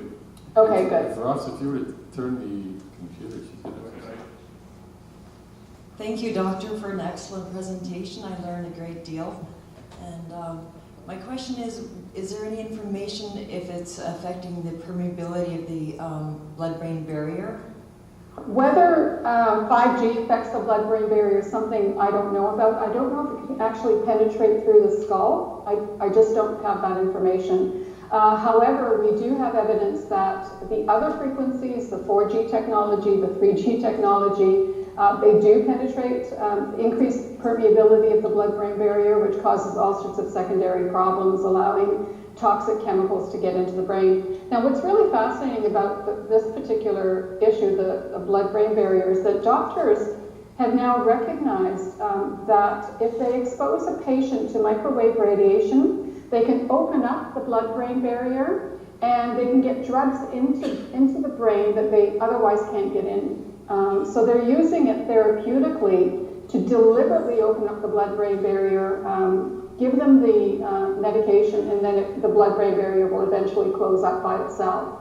So we're doing that with our use of cell phones, for example, but whether 5G will contribute to that, I simply don't know. And without getting more technical than this should be, because I'm in the medical profession as well, would it affect the glial cells in the brain as well then? Okay, there's so little we know about 5G. I've been trying to do a lot of research, get a lot of information, but it's just not available. So if it penetrates the skull, then it can have all the same potential effects that the 4G and 3G have. We know that they do penetrate. 4G, can actually get right into the brain. And if you have a cell phone here and you put a meter here to measure the radiation, you'll pick it up because it's going straight through. 5G shouldn't have that penetrating power, but that's sort of based on the theory. I don't know what it will be in practice. Right, I guess I'm looking at the overall effect for the tsunami of the combined effect of all these technologies.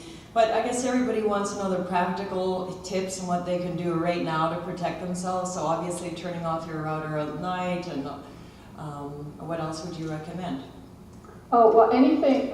First of all, I recommend that people either hire someone to come to their home to do testing, or they purchase just a few meters and measure their home themselves. The measuring your own home is something that I strongly recommend people to do, but some people aren't comfortable doing that. And then it's important to hire someone who has the technical skills and expertise to do that. It's amazing what people will find once you start walking around with a meter that will do the measurements. And let me just, I think I have a meter here. Let me just go get it quickly while we're doing this. So when you ask that question there, what concerns me here is they're saying it's okay to put in the 4G. So the 4G this is one of the meters that you can people see that? Yeah. That's upside down. Okay, so this is a meter that you can buy, and it will tell you what your exposure is.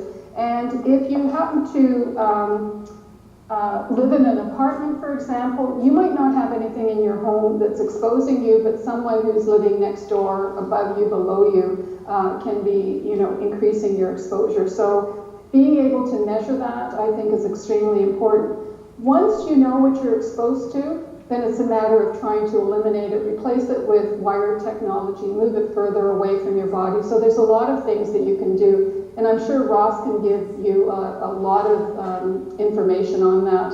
And if you go on the internet, there are sites that give you lists of things that you can actually do to minimize your exposure. The bedroom is the most important environment because you spend such a long time in your bedroom. So making sure that that's electromagnetically pristine would be something I would highly recommend. I appreciate that. Thank you, Doctor.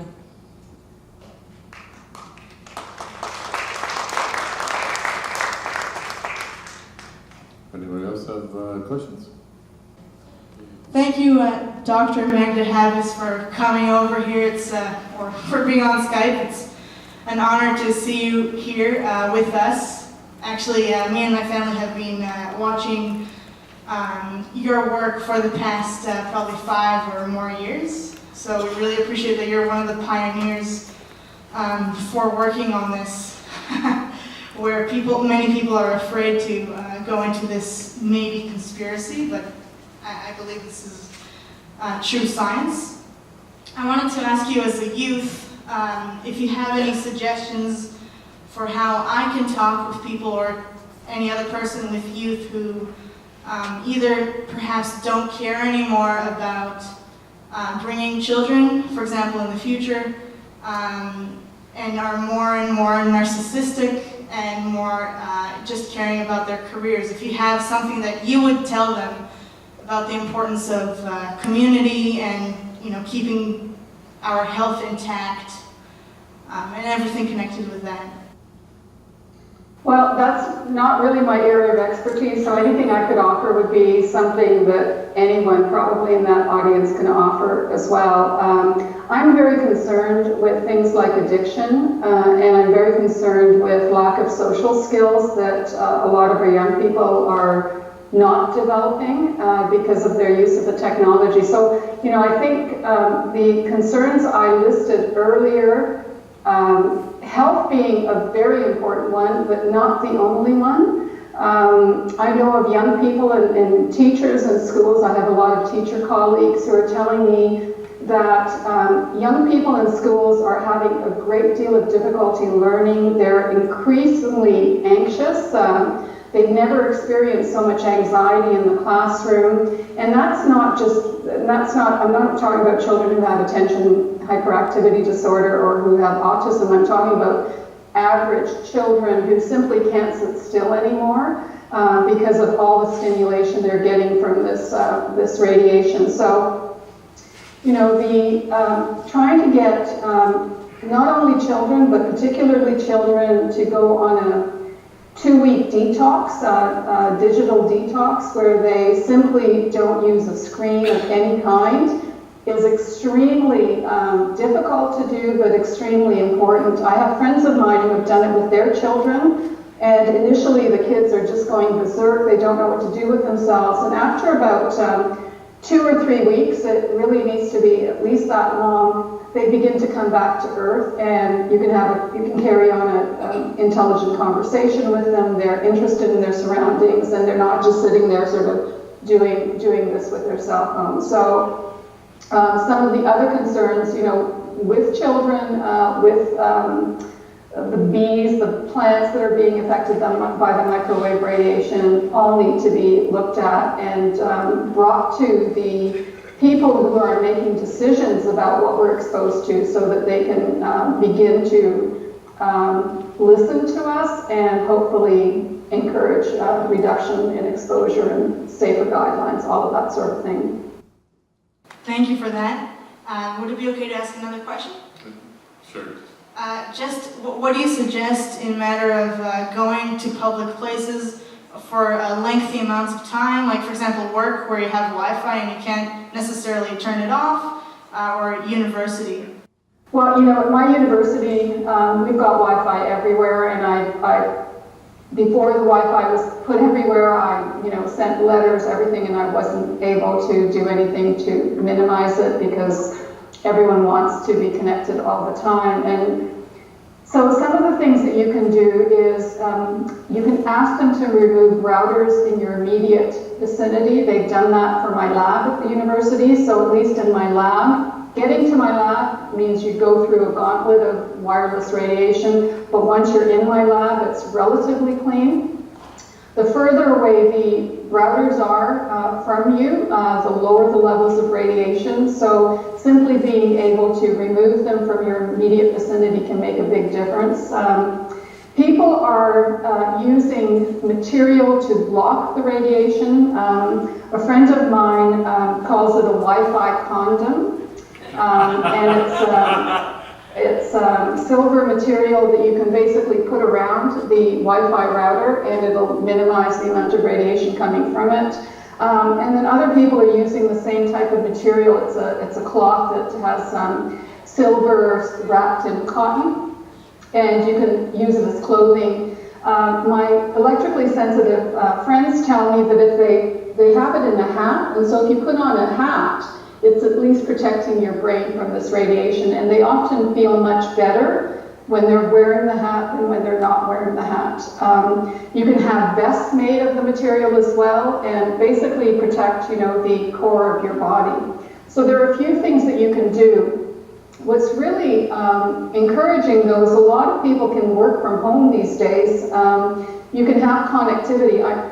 I have internet access here. It's wired internet access, so I'm not exposed to the radiation. And if your employer will allow you to do that, that's something I would strongly encourage.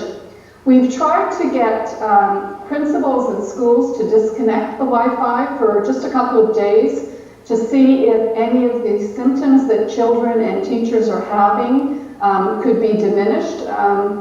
And so far we haven't been able to convince any school to do that. And I think one of the reasons for that is that if they turn the Wi-Fi off, and if the students started to feel better, and if the teachers started to feel better, they'd be convinced that it's the Wi-Fi causing it, and they'd have to probably take it out of the school. And they've already spent so much money putting it in, and to admit that they made a mistake is something that very few people are willing to do, unfortunately. Thank you very much. Really appreciate it.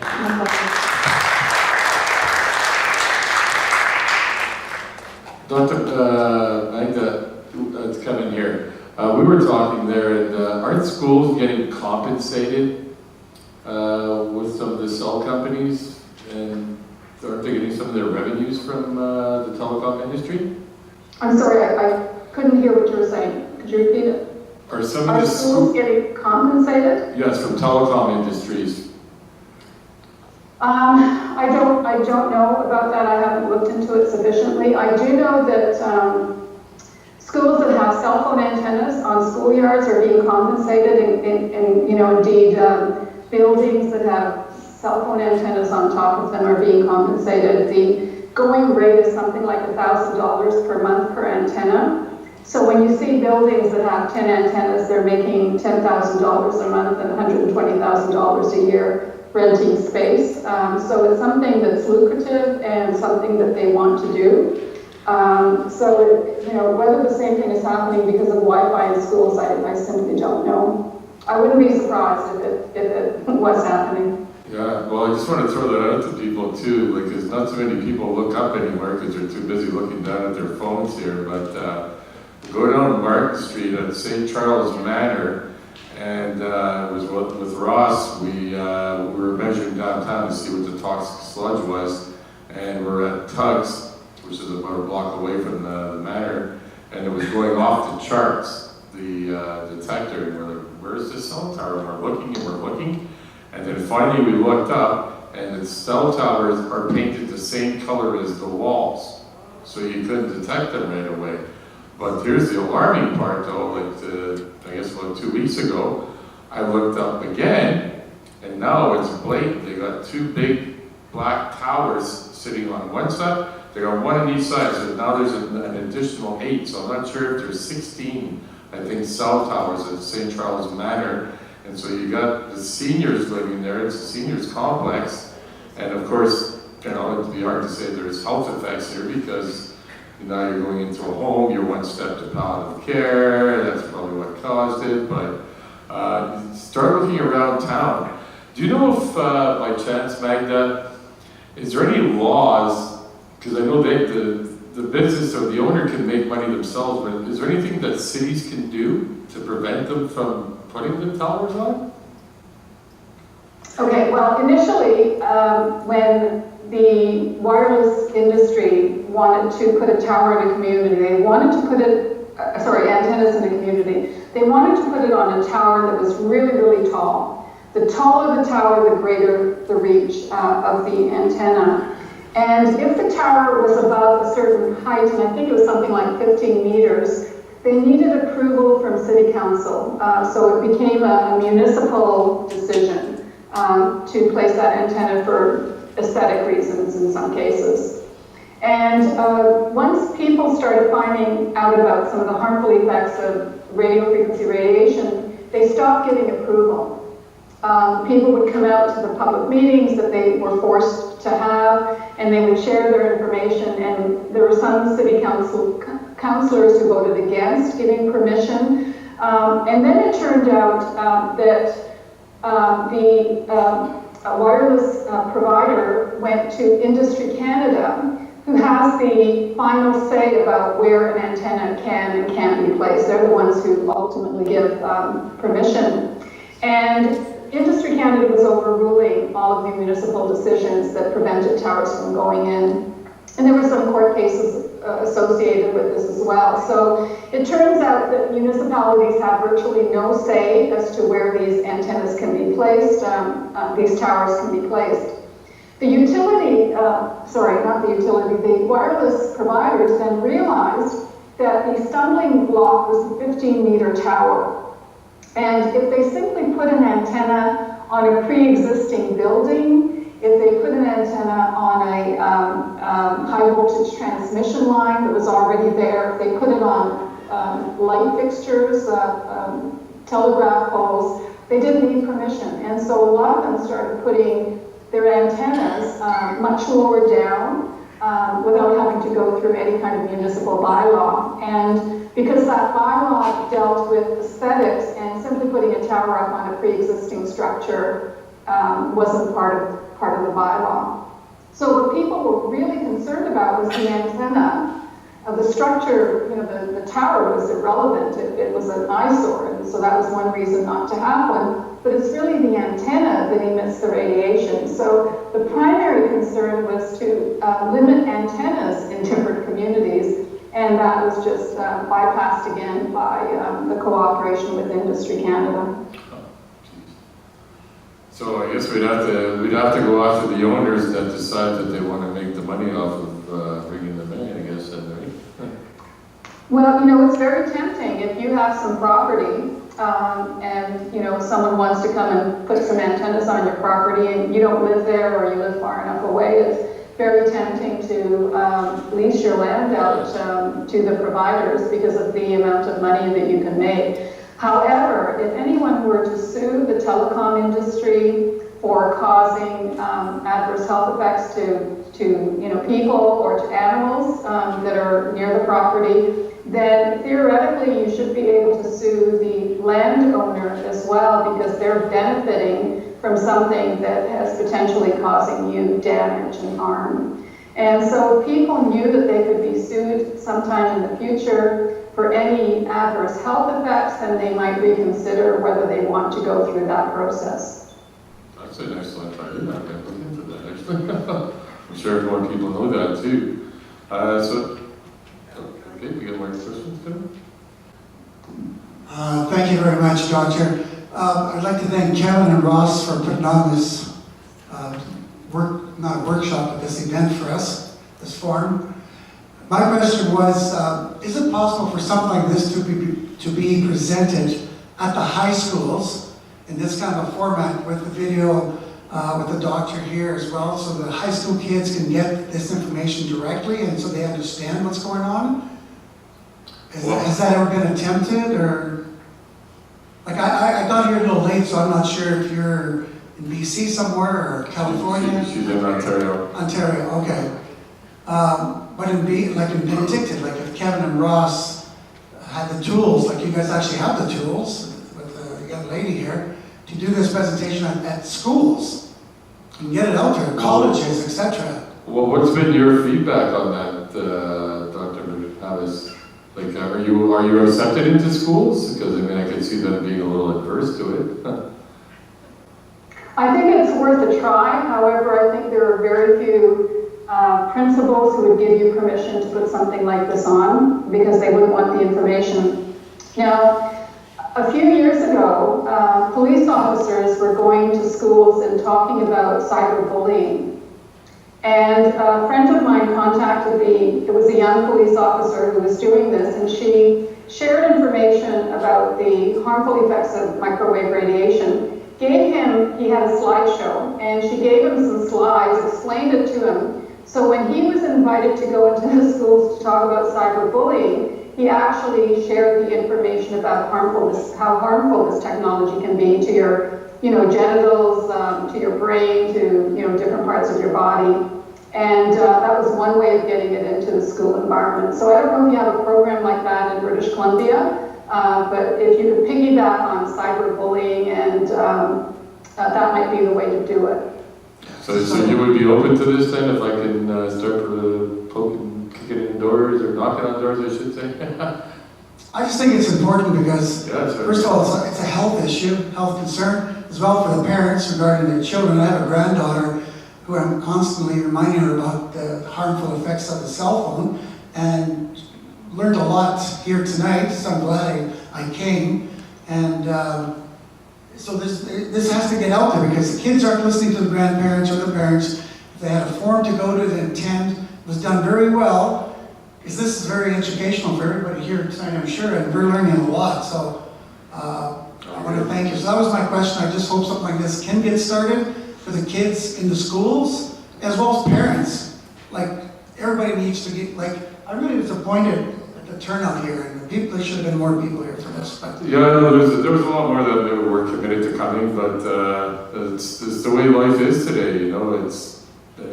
I know. Well, I was busy too, but I made a point of coming too. Yeah. Anyways, thank you very much. I really enjoyed this. Thank you, Kevin. Thank you, Ross. Oh, Ross, one quick question. You were saying earlier about connecting with somebody that can do a check on the homes. I understand you do that. Yeah, I've got a handout. Okay, I'd like to have one of those. Thank you.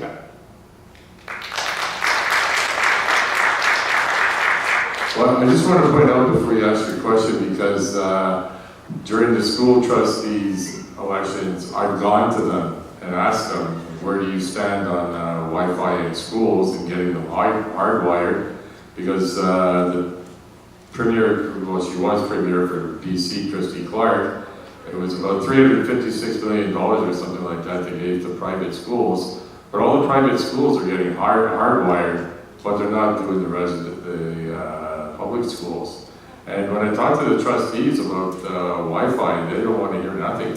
They're just like, la, la, la, and it's quite disturbing because they're parents as well, and yeah. But go ahead, ask your question. My name is Gloria, and I can make a small comment about this that we just talked about. I volunteer for a nonprofit called Children for a Better Future, and some of our colleagues went to a college here called Okanagan College and tried to give a presentation on the damaging effects of Wi-Fi. And initially they were interested, and the administrators were open to such a demonstration and such a presentation. But a few weeks afterwards, the feedback they received were that they were no longer interested and were not wanting to hear it anymore. So that was a bit of a disappointing turn. Although there was initial interest, it changed. And part of what we do with the nonprofit is we go into schools and we go into different communities and talk about the dangers of the overuse of technology based on some of the things, Dr. Havis, that you said. Increase in depression, increase in anxiety, increase in suicides, increase in many things, decrease in social skills, decrease in empathy. Dr. Conrad from the University of Michigan noted a huge decrease in empathy over the last number of years when we've seen internet use increasing. So we're trying to expose that, and sometimes we're able to put radiation and piggyback, like you suggested, Dr. Havis, onto that. And we see, what we see is sometimes there's fatigue. Fatigue, like everything is wrong, everything is broken. We know it's bad for our kids, but we can't do anything about it. So what we're trying to do is see what can we do to overcome the fatigue that we see people feel about constantly hearing Wi-Fi is bad. So if anybody has any ideas what to do with that fatigue, please let me know. Because I'd like to spread this more. We're really trying to go out in the community and do something with this. But that's a side note, so just a comment. But Dr. Havis, I also have been watching you with my husband for at least 5 years, and I want to thank you for everything that you've done. You're like a household name for us, so yay. My question was, is there work being done to change Health Canada's Safety Code 6, since you talked about that frequency and the megahertz being so bad for us, and they already have capped it at such a high level? And what is the criteria they use for their decision to determine what is healthy and not? Because it seems like a lot of the studies prove that this is not a healthy frequency, and yet their standards are so high. So where is this disconnect coming from? We've actually talked to people at Health Canada and haven't been successful at convincing any of them to reduce the guidelines. I think there's a lot of industry pressure on Health Canada to maintain the status quo. And the guidelines that we currently have been in existence since about 1996. And they're not willing to change them at all. I think there's just too much industry pressure for that. So I don't know how to go beyond that. We've tried to talk to the minister, we've talked to people within Health Canada, the radiation branch. There's a group called Canadians for Safe Technology, C4ST, And that's different from Citizens for Safe Technology, which is based in British Columbia. And they've tried to reach government officials, and basically the same thing happens to us that's happened to you, is they just put up a firewall and they don't even want to hear from us at all. We've been able to get the media involved. CBC has done programs, Global has done the 16:9 video that I showed you a little bit of. And perhaps using the media a lot more would be helpful. But if anyone can, if anyone has contacts in government and can reach ministers who can make a difference, we could certainly line up a group of doctors and scientists to talk to them to let them know what the real information is rather than what information they're being fed by government officials who are just waiting to retire. Well, I just want to jump in there because I listened to, I'm sure you're probably familiar with Sean Buckley. I'm sorry, couldn't hear. You're familiar with Sean Buckley? No. He's a constitutional lawyer, but he speaks on Health Canada because he's trying to stop Bill C-51, which he was successfully went across Canada, which turned into Bill C-56. Or Bill C-6, and then became law as I think it's Bill C-36, the Consumer Product Safety Bill. So he's very familiar on Health Canada, but apparently the role of Health Canada as a private corporation is only to protect the patents for the corporations. They're not there for our health and safety in any way, shape, or form. Well, if you read the guidelines for exposure in Health Canada come under something called Safety Code 6. And if you read those particular guidelines, they're only for government buildings, federal government buildings. So we basically don't have any guidelines for schools, homes, nothing. It's only for government buildings. Thank you very much again. And I know it's late for you, so thank you for staying up late. Yes.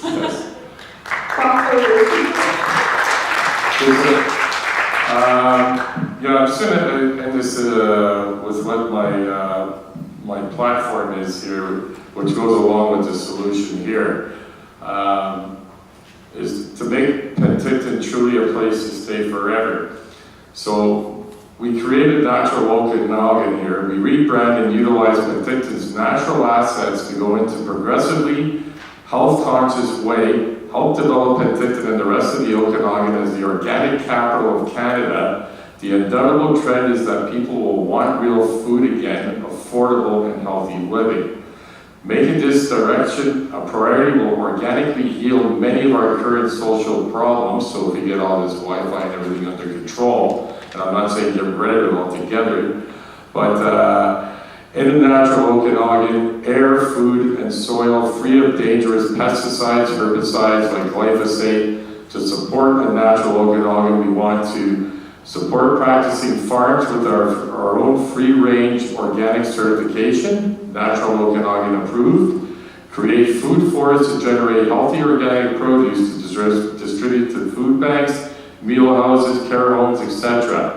Build greenhouses to provide wholesome and year-round fresh produce that is affordable to everyone. Teach about ideal food for humanity to regain vitality and happiness.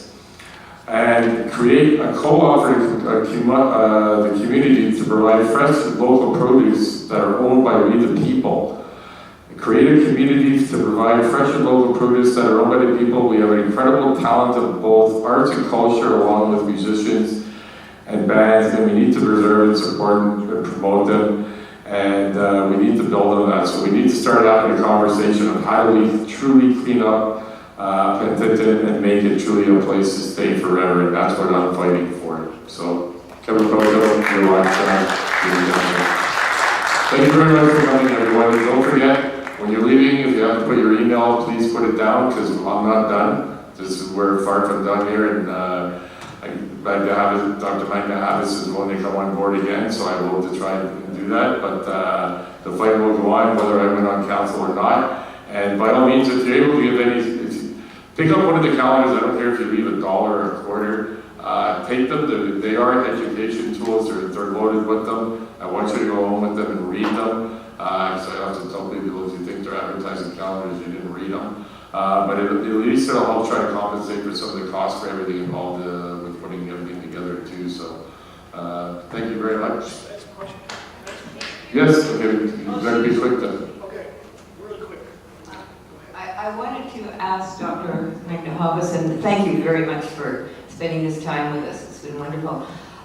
There seems to be a lot of knowledge getting out in the BC area about let's look at another option, because when you talk about wireless, it seems people feel there's no other way. But there's a lot of information now coming out on hardwired cable, safer, faster.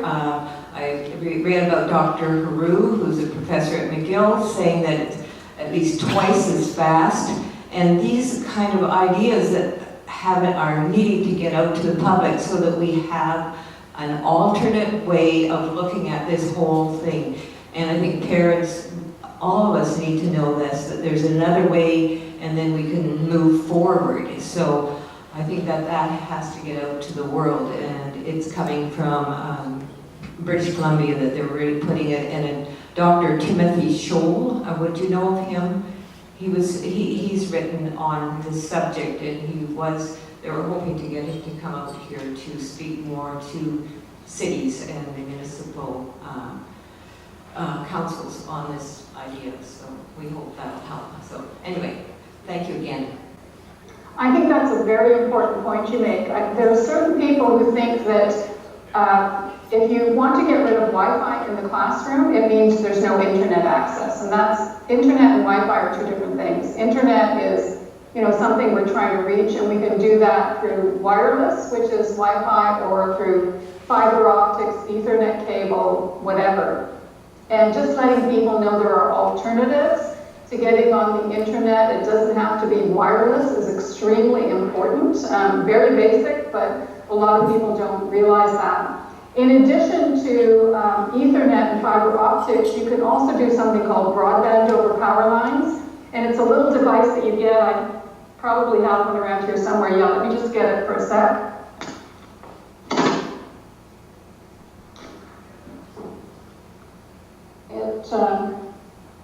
It looks like this. Hold on. It looks like this. You plug it in. You plug your computer into this part of it, and basically it converts your electric wires into an Ethernet cable. And so you can use your computer anywhere you've got electricity. Something like this costs about $40. And if you just have one of these with your computer, if you have two computers in the home, people can use two at a time. So it's really inexpensive, and it prevents any kind of microwave radiation. Could I just add one more point, too, with it, the wired fiber optic cable connections.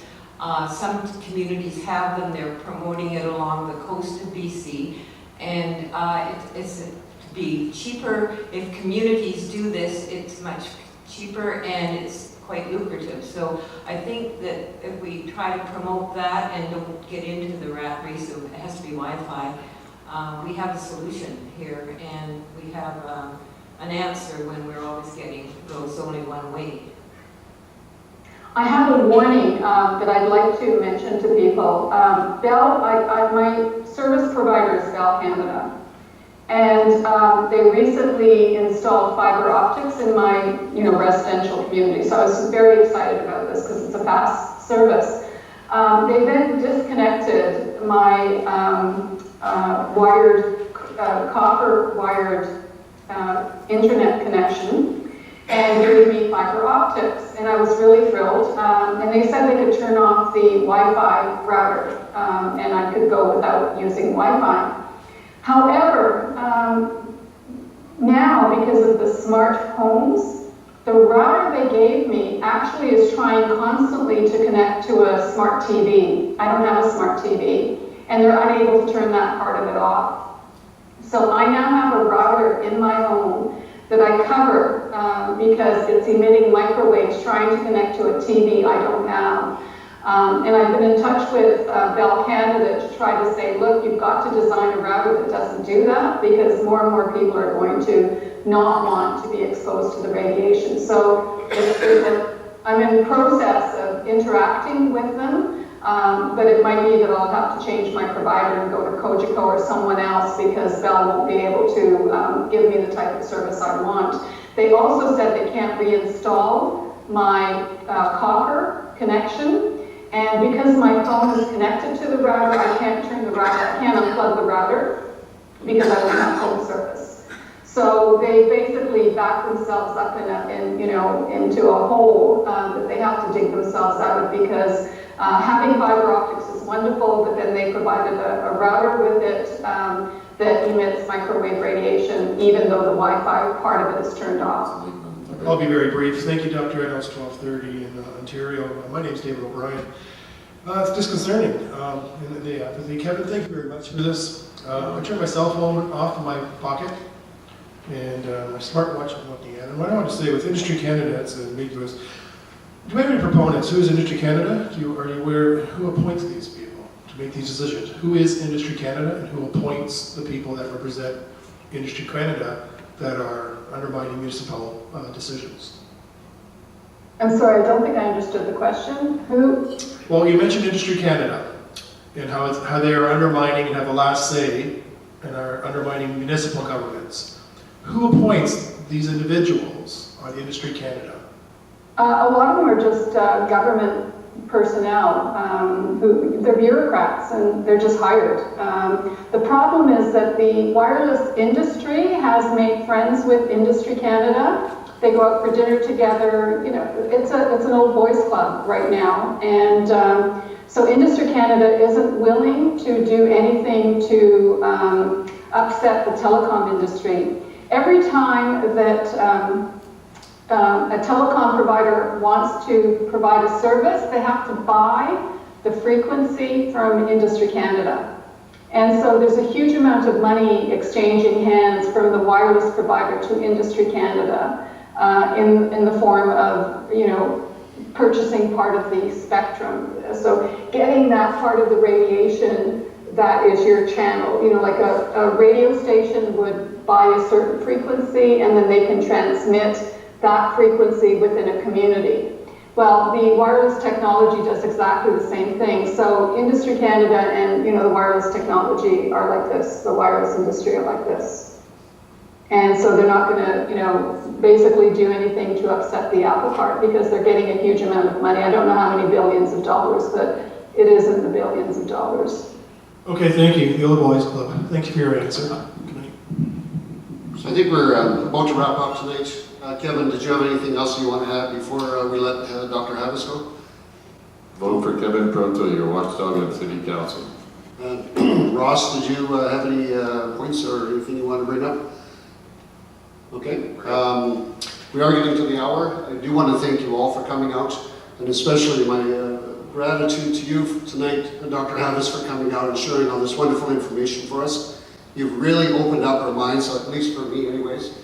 And so I do thank you. I hope you don't have to work too early tomorrow. Yes, thank you.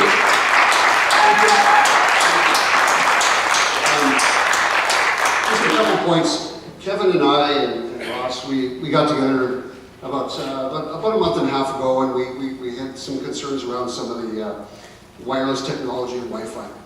We put a movie night together, and that was about a month and a half ago. We got a few people out. And I said, where do we go from here? What do we want to do to make a difference in our community? Now, Kevin has really stepped up to the plate. He's running for council, and I really do believe that he will be the watchdog on the city council if he gets in. But everyone sitting here, I really think we have an obligation to ourselves and maybe our family members to, really asking hard questions, holding city council accountable, but more importantly, getting the word out. I mean, Kevin and myself, we spent a lot of time trying to fill the seats here. We honestly thought we'd have 150 to 200. I was hoping for 400, but it didn't happen. Okay, so it can't be just a small core of people that have the interests that we do. I'm looking at everybody here, and I wish I was able to speak a little bit sooner before a lot of people left. We have a list up at the table. If you would like to put your name on there, if you'd like to put a star beside your name to join a committee, we did this at the movie night, and this is how we came up to this. So, question, where do we go from here? Right? This is a question. Do most of you believe there's a problem or going to be a problem if there's microcell towers on every street corner? I believe that. Do we want that? No. So I think we all have an obligation here to really take the bull by the horns and have some serious discussions on how to fill this place. And then I was over at the old casino there last night for the mayor candidate, and that seats 700, 1,000 people, not 700 people. I'd love to fill that place. How about the convention center? Right? Wouldn't that be exciting? And then bring 2 or 3 speakers in, not just one. So that's it for now. I do want to thank everybody for coming out. Again, please leave your name, your phone number, or your email. One thing we didn't cover tonight that I wish we would have had time to cover was the privacy issues regarding Huawei. This was very important. Kevin, you've done a little bit of research. Ross, I don't know how much you've done. But from what I understand right now, the United States and Australia have banned Huawei from coming in. Why is that? The United States and Australia have banned a company. It's a Chinese company that is going to be contracted with Telus to roll out. Well, they're already contracted. Thank you. Yeah, Huawei invested $40 billion into Telus, and so Chinese-owned corporations aren't run by the government. That's just a fact. So, and sadly, Huawei has been charged with taking down Nortel, hacking into many big corporations, and that's the part that people don't understand here in Penticton and in Canada here. By bringing Huawei in and you inviting 5G into your community and inviting Huawei in, and Huawei just comes and puts the components in, but they can come into your business, and if they like your business, they'll steal absolutely everything. And they've done that to numerous companies, so we need to be very careful. The CIA, FBI, every security agency out there, more in Canada, to stay away from them. But now if you look at Hockey Night in Canada, look under the sports specs, it says Huawei. So that's how deep they are, and I mean, a lot of our senior homes and vineyards are being bought up by China, so yeah, it's kind of concerning. Yeah, it really is. Kevin mentioned earlier about some of the new lights that are going up on the street lamps, 3,000 up to 4,000. Well, here they put in the 4,000 color temperature, and Summerland is about to install the 3,000, they're safer ones, so I think they might put 4,000. So with that, it's becoming a smart city, and they're all going to be tied in with the microcell towers. In fact, in China right now, they're rolling out facial recognition programs. So if you're walking down the street, they can take a picture for you from the lampposts at night as well as during the day, and it relays all this information to whoever's monitoring that. So I personally am not giving up. A little disappointment they'll turn up tonight, but I would love to band with some of the people in the room. If you honestly feel in your heart that we can make a difference, I think Kevin is not, he's a bulldog, we know that. He's not giving up. No? So even if he doesn't get into council, I would love to hear from you. We're going to put, please, again, I can't stress enough, put your information down on the sheet so we can contact you to grow the room, the interest, the awareness. Well, that's why on the sheets I tell you, because I started a long time ago, supporting locals, but I put down it's the true union of we the people. So I believe the people united can never be defeated. So it's just a matter of us getting back together again and putting down your phone. Okay. I think this is a wrap. Thank you all for coming out. We're going to go up at the top if you want to talk to us.